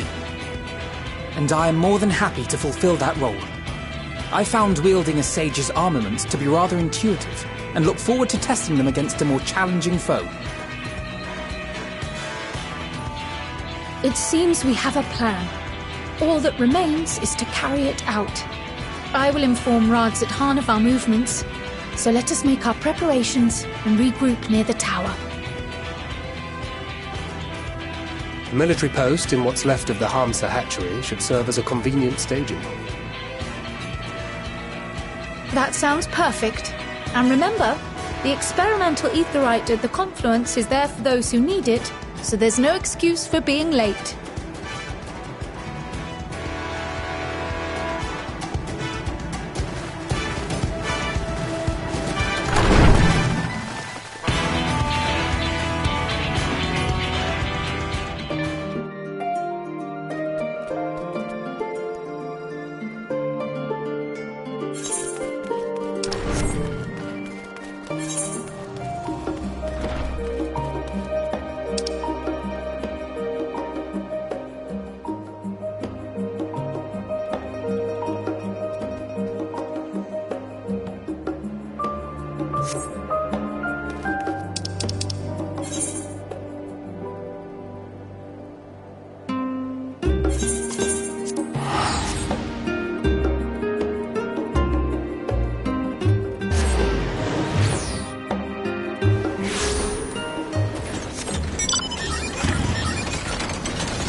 Is everyone all right? We fortified the captives with what magics we could. Have the defenses been disabled? All appears quiet for the moment. The lower floors were disturbing enough, but this place feels wrong. The ether is heavy and thick, like wading through a quagmire.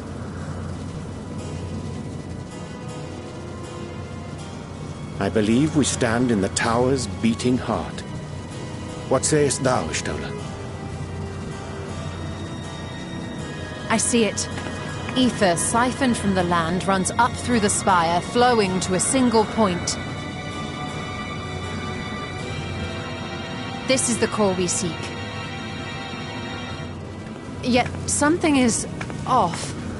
As large as this structure is, it siphons far more ether than is required to sustain it.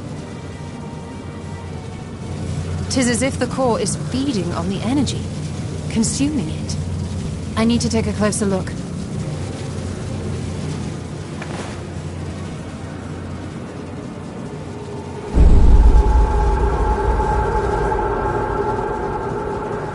Curious. There is something there embedded inside the core.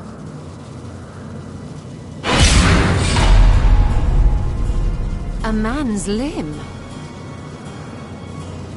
This is what we came to destroy? Yes, if you would be so kind.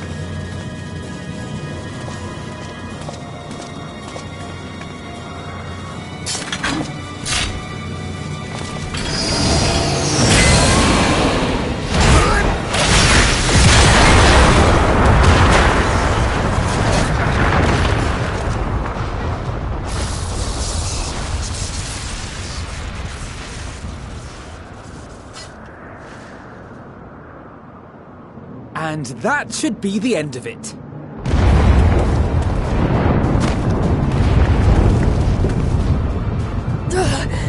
What now? My theory that the tower might come crashing down following the core's destruction doth appear to be correct. Bully for you! And how are we supposed to survive the fall?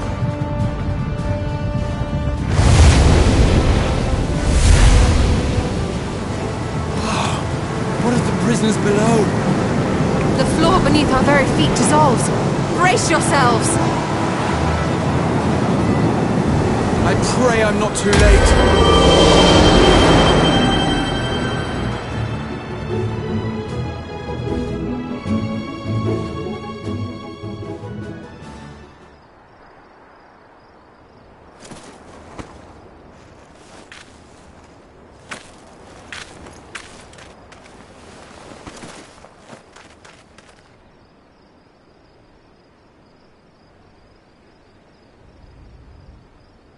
Oh, what happened? Where are we?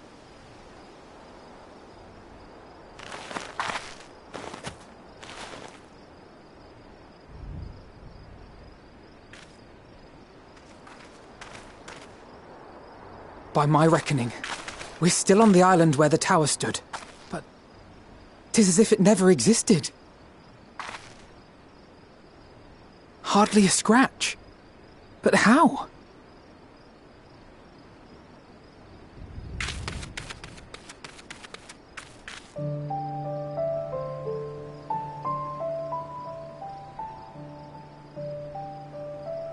Graha wove a levitation spell at the last moment. Large enough to catch everyone, it would seem.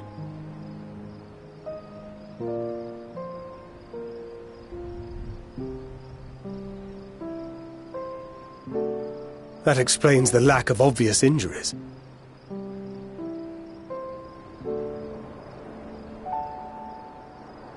The expenditure of so much ether has taken its toll. He will need plenty of rest, but should otherwise be none the worse for wear.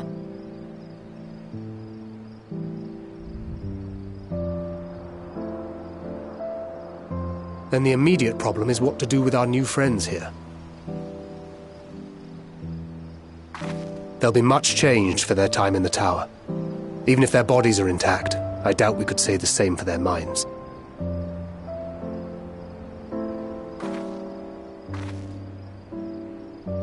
Angelo and I will take care of that. I have every faith in you, Alize, but there are just too many for you to treat alone.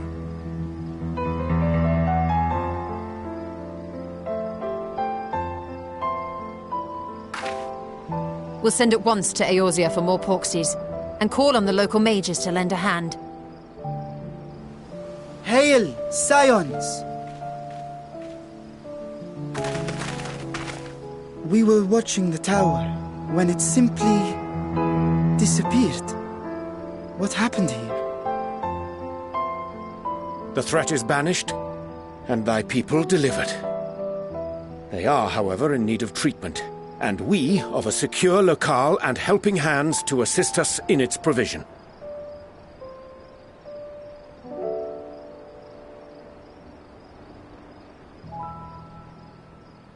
You shall have all this and more. Come, let us convey these unfortunate souls to the city.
Are we the last to arrive?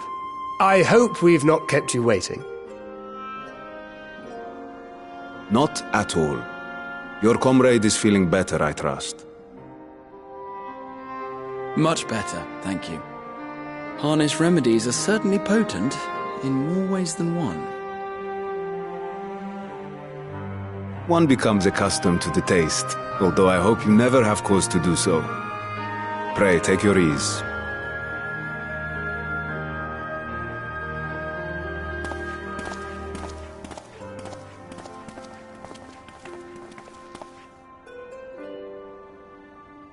Full glad I am to see you all unharmed.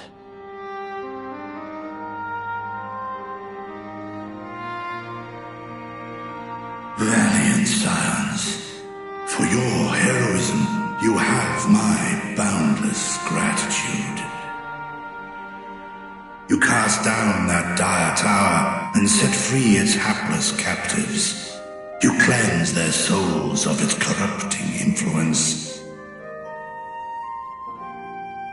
No words of thanks will suffice.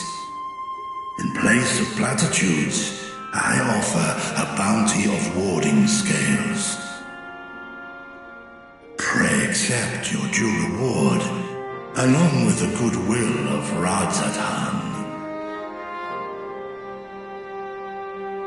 Alchemists throughout the land were put to work in the forging of your talismans. The finished ones have been collected, and now await you at the High Crucible of Alchemia. Present this letter when you are ready to take them into your possession.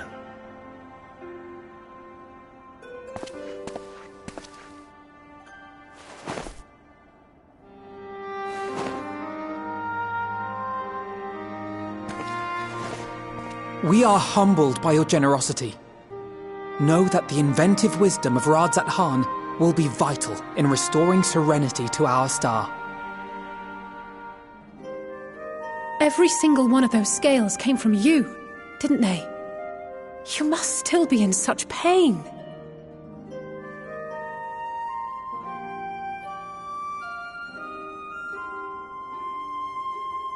"'Tis of no moment. A mere annoyance compared to the dreadful suffering inflicted upon this land and its people.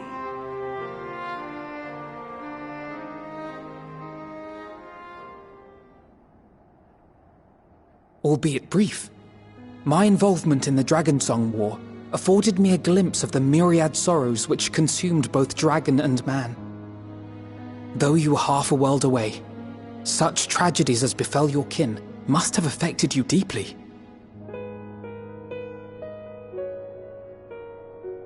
And yet, you chose to live among men.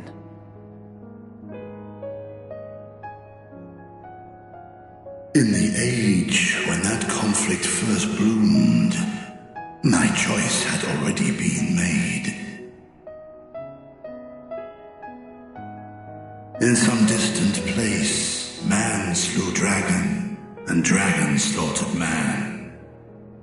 Yet no hate could I muster for those smiling faces which did look to me for guidance. Not even my brother's righteous rage could rally me to his cause. I huddled here, secret and still, hoping against hope that which I had built would remain untouched by the chaos and carnage.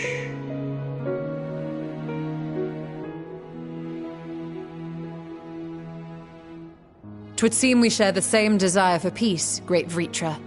To that end, I wonder if we might trouble you with another question. The Telophoroi are intent on recreating the final days, an apocalyptic event which we know to predate the sundering of the star. As the longest lived among us, know you aught of this terrible cataclysm?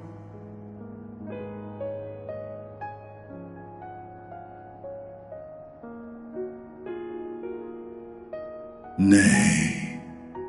When war and strife drove my sire from his home, he crossed the great expanse with only our unhatched eggs as company. He alighted upon a shattered source, its 13 reflections long since scattered beyond the rift. Of events preceding his arrival, he knoweth naught, save that which Hydralin hath deigned to disclose. I see. So again, 'tis the inscrutable Hydralin to whom we must look for answers.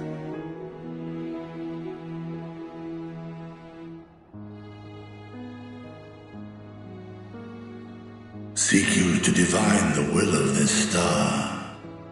If so, I have a tale which may afford you some small comfort.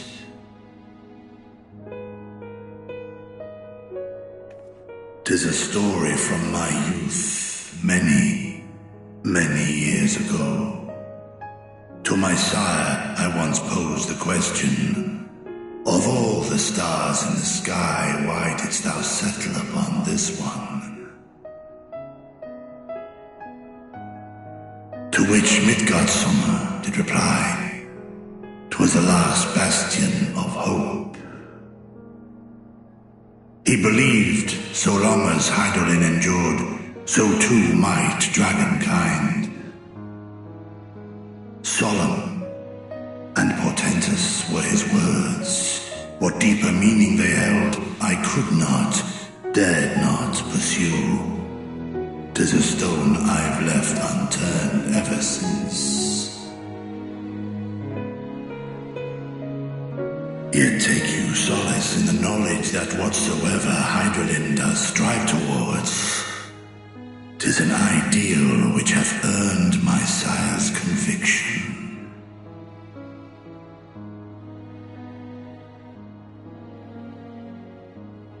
Thank you, Vritra. You've given us warm reassurance in a world gripped by cold uncertainty.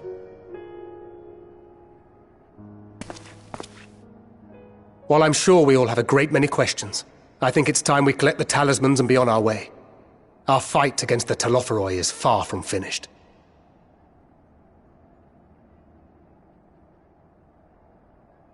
We must take our leave, but please do inform us if we can provide any further assistance.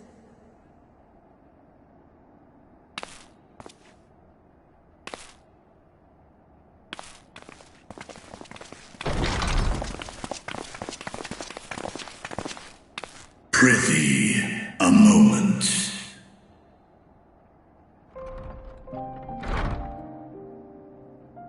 There is one whom my sire hath judged worthy of honor and respect. The one known to men as Eorzea's champion. This hero of renown and rumor, 'tis thee.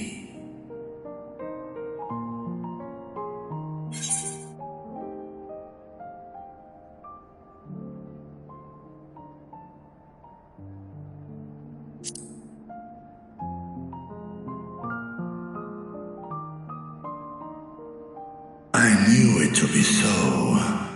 From man and dragon alike have I learned of thine exploits.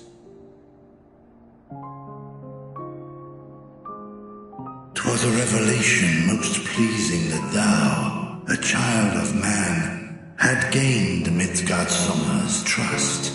But alongside mine elation runneth a rivulet of dread. For upon thy life's reel wind too many threads of fate, power, weal enmeshed with woe. Amidst this tangled knot thou shalt know no rest. 'Tis an endless confluence of forces, a struggle without surcease. More terrible still is the attrition wrought upon thy companions, as they are swept up in the storm of thine existence.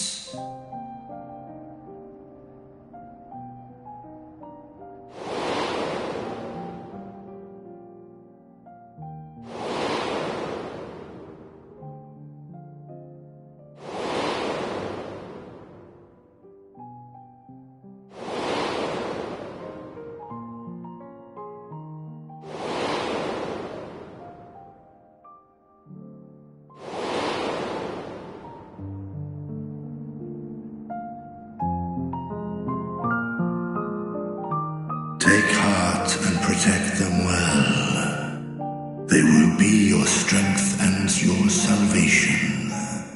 The hope thou wilt need come the end.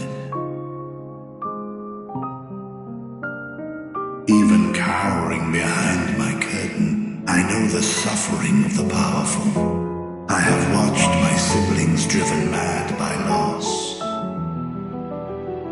Thus do I exhort thee to spare no effort to keep thy loved ones safe.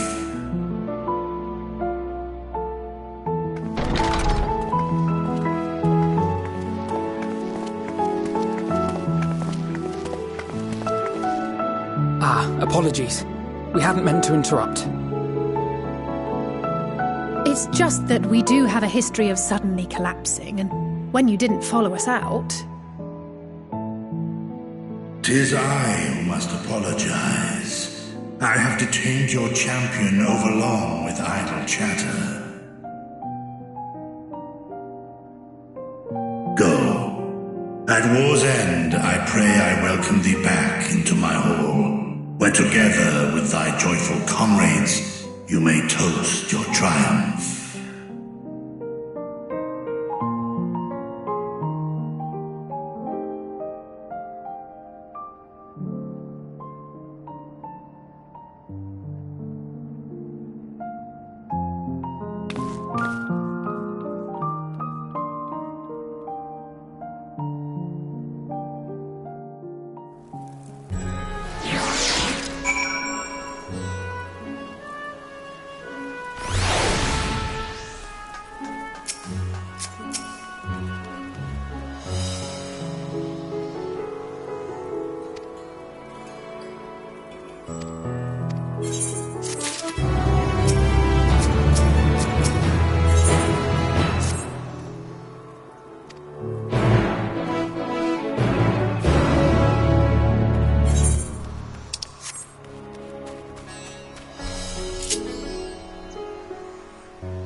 These are the talismans we were promised.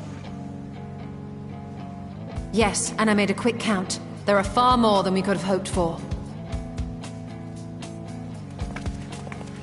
Enough to outfit an entire company of soldiers, in fact. Considering the involved process, that they were able to manufacture so many in such a short span of time is nothing short of a miracle. Once we have distributed them to our allies in Eorzea and the Far East, we'll have a fighting chance to bring down the other spires, just as we did with the Tower of Zot. Or we could use them to invade Garlemald proper, and strike directly at the Telophoroid's base of operations.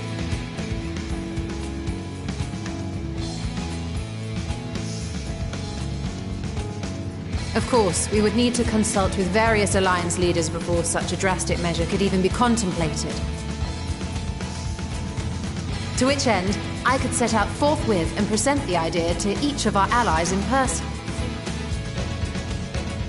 Pray allow me to undertake some few of those journeys.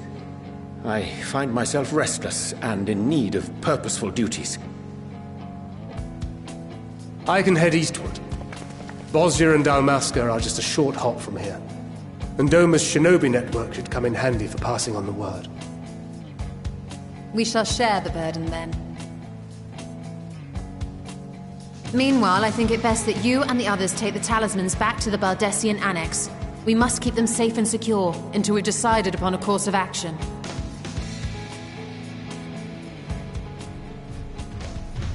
Please, I must speak with you.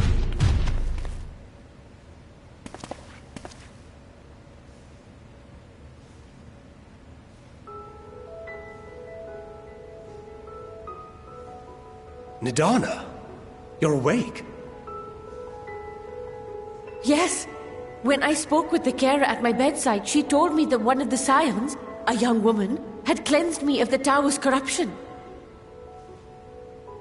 It seems I'd been asleep ever since the treatment. But when I awoke and learned you were all still here, I knew I had to come.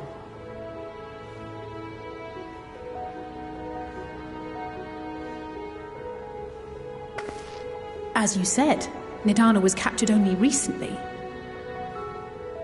Such a brief exposure is swiftly cured, so I tended to her before we gathered at Megaduta. And I am truly grateful that you did. I cannot thank you enough. All of you, for everything you've done. Destroying the tower, rescuing our people. You've saved Thavnair from an awful fate.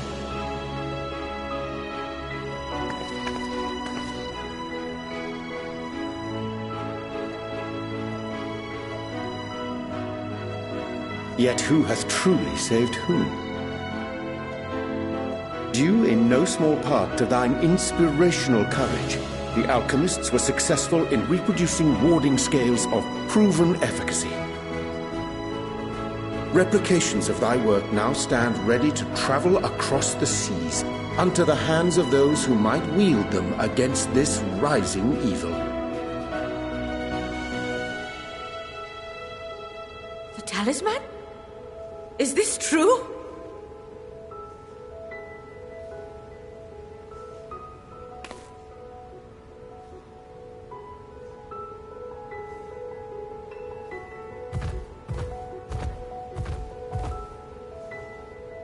Oh, I was so groggy from sleep. I didn't even think to ask. Oh, our great work sent across the seas. It was worth it. Oh, it was all worth it.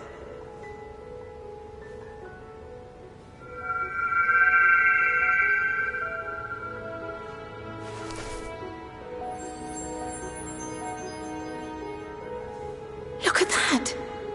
Its color is completely changed.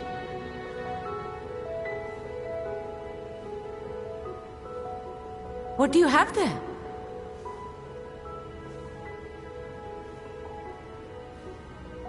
How unusual. I wonder if the effect is a reaction to Akasha. I'm afraid I'm not familiar with that term. Akasha? It is one of the unseen energies defined by Harnish alchemical theory. Though a gross oversimplification, some describe it as an essence influenced by feelings. You imply that it is distinct from ether? As foreign scholars often conflate the two, but we see them as separate concepts.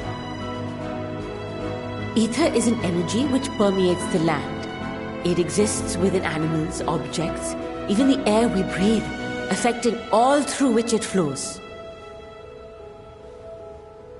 Akasha, on the other hand, exists in a domain beyond our reach.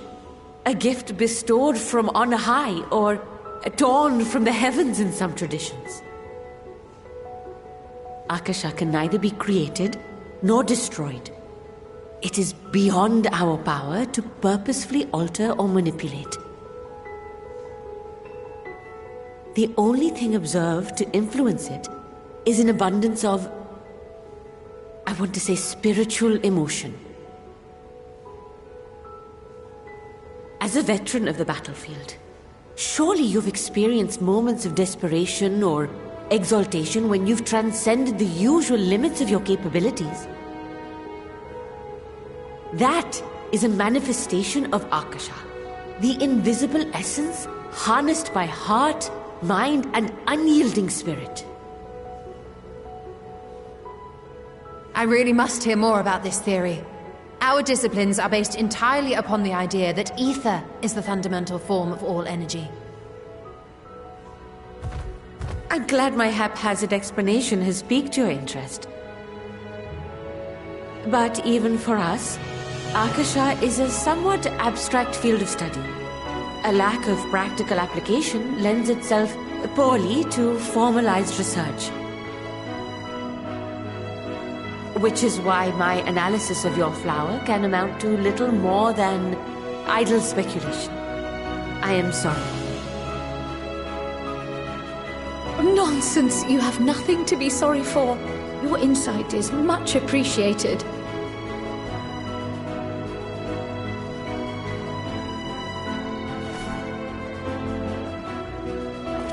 Shall we depart for Sharlayan then? I will see to it that the talismans arrive at the Annex. And we will be in touch once our talks are concluded. I suggest you rest while you can. From here onward, sleep is bound to be in short supply.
Take heart and protect them well.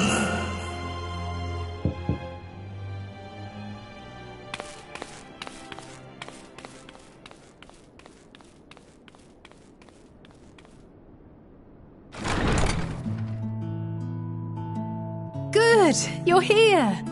You haven't eaten yet, have you? We've bought quite a spread if you're interested. Only the finest dining from the last stand.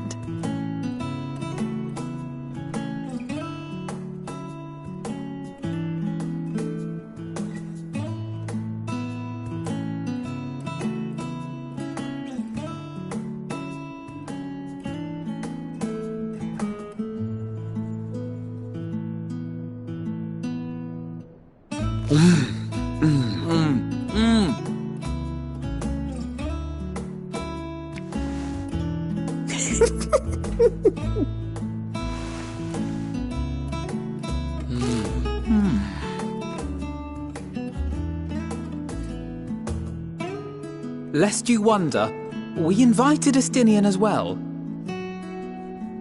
But he refused with a rather grim-faced, "No, thank you." I suspect Charlian cuisine is not to his liking. Oh, I don't know about that.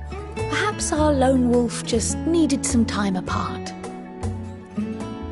What? To perfect his brooding stare? Next time, I'll drag him out by the ear, sit him down in front of a Charlian feast, and see that he eats every last bite. An excellent idea. Of all people, warriors must take proper meals and rest if they are to maintain a healthy constitution. Poor Estinian, beset on all sides.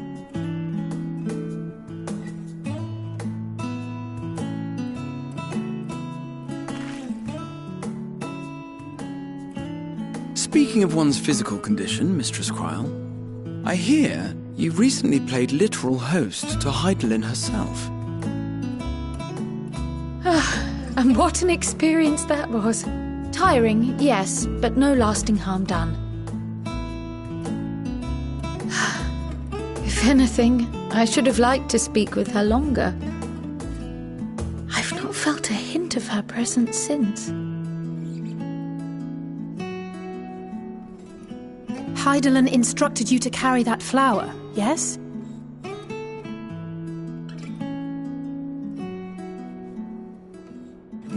Twill be your guide, test and proof of your conviction.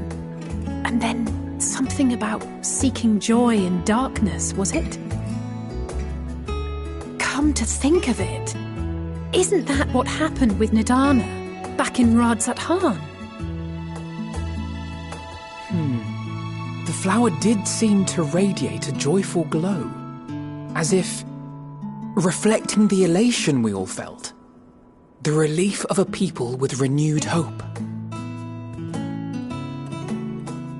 Indeed, and in turn I felt buoyed by that radiance. 'Twas akin to spotting a beacon and knowing we were on the right path. I know we've not yet triumphed over the Tlofuroi, or learned the full breadth of the Forum's plans. But even within the midst of our struggles, we find small moments of joy to sustain us. Rare and hard-won perhaps, but it is this pursuit of happiness that gives us the strength to carry on day after day.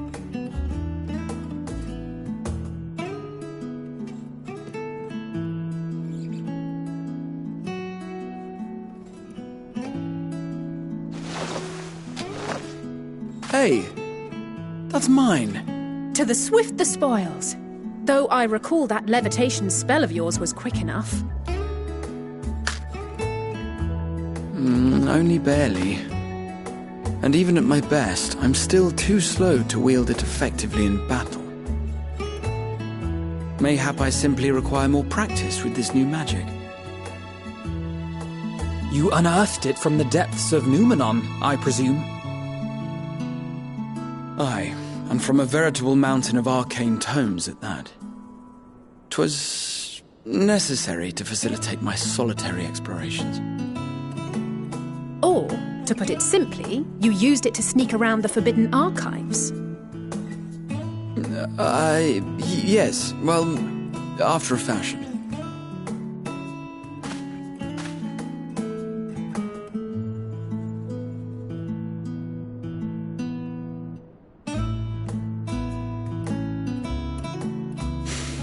They're tall, you see. The shelves, they're too tall for me. And I could hardly move the library's platforms without attracting attention now, could I? Oh!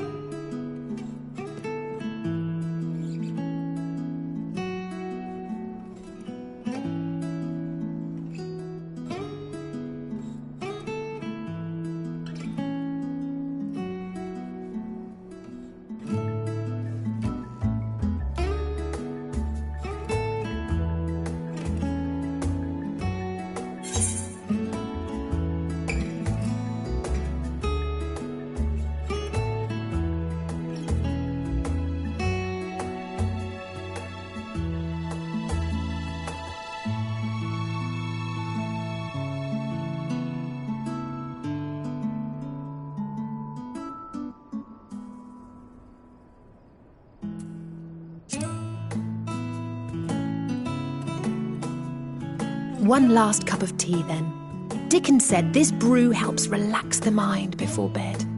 And gave us some leaves for free.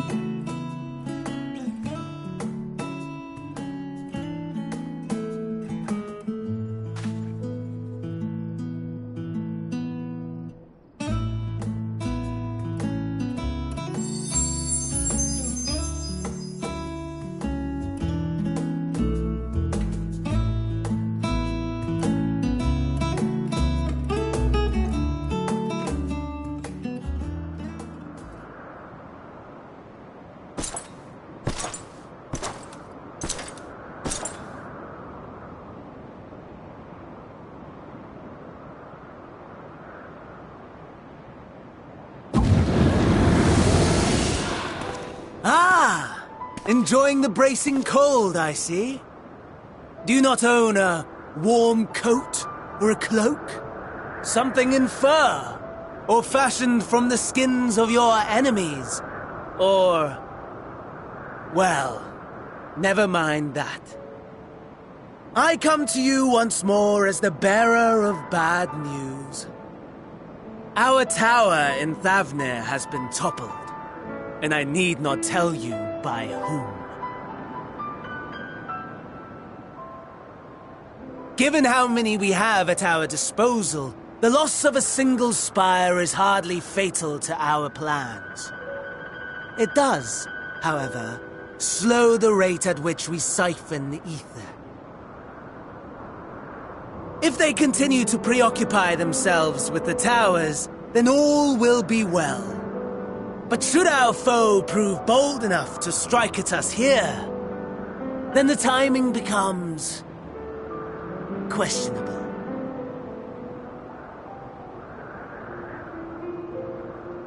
Our foe is bold enough. Of that, I can assure you.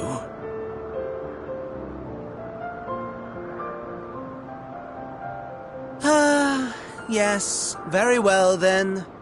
I suppose I must prepare a proper welcome. Honestly, talk of your nemesis is the only thing you seem to enjoy. Does nothing else spark your interest?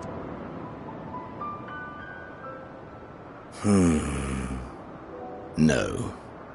All else is... equal. Equally tedious. Equally disappointing. The world is a tepid bog into which we sink, too weak to thrash as the mud clings to our eyes and fills our throats till we blissfully choke. But then came the light, blinding and pure and hot, so very hot, enough to set my soul aflame. I basked in the afterglow until the void yawned once more, and then I knew the muck would never claim me again. There was naught for me ahead, so I drew the curtain on all that had come before.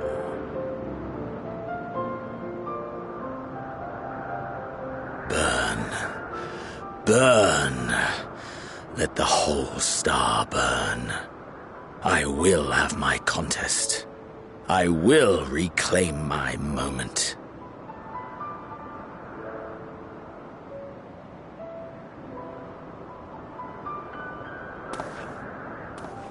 How wonderful that the emptiness of death has not dissuaded you from committing your life to its pursuit once more.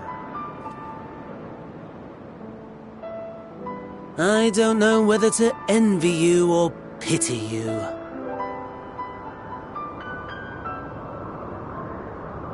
You question my disinterest, but what of yours? Despite your noisome antics, I sense you take little pleasure in this endeavor. Mercy, my lord. Such pointed barbs from one who barely acknowledges my existence. Nevertheless, you are mistaken. For I do find this part somewhat enjoyable. You see, when I was mortal, I would always have the same dream. It was a fragmented thing, disjointed, all the faces incomplete. The setting, too, was unknown to me, so I thought it simply a fantasy of my sleeping mind. Until one day, I realized it was showing me the truth, much as your dream of the final days enlightened you.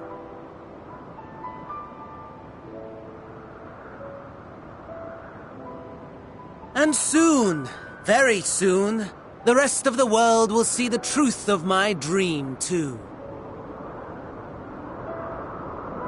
Yes, I think that is something we can both enjoy.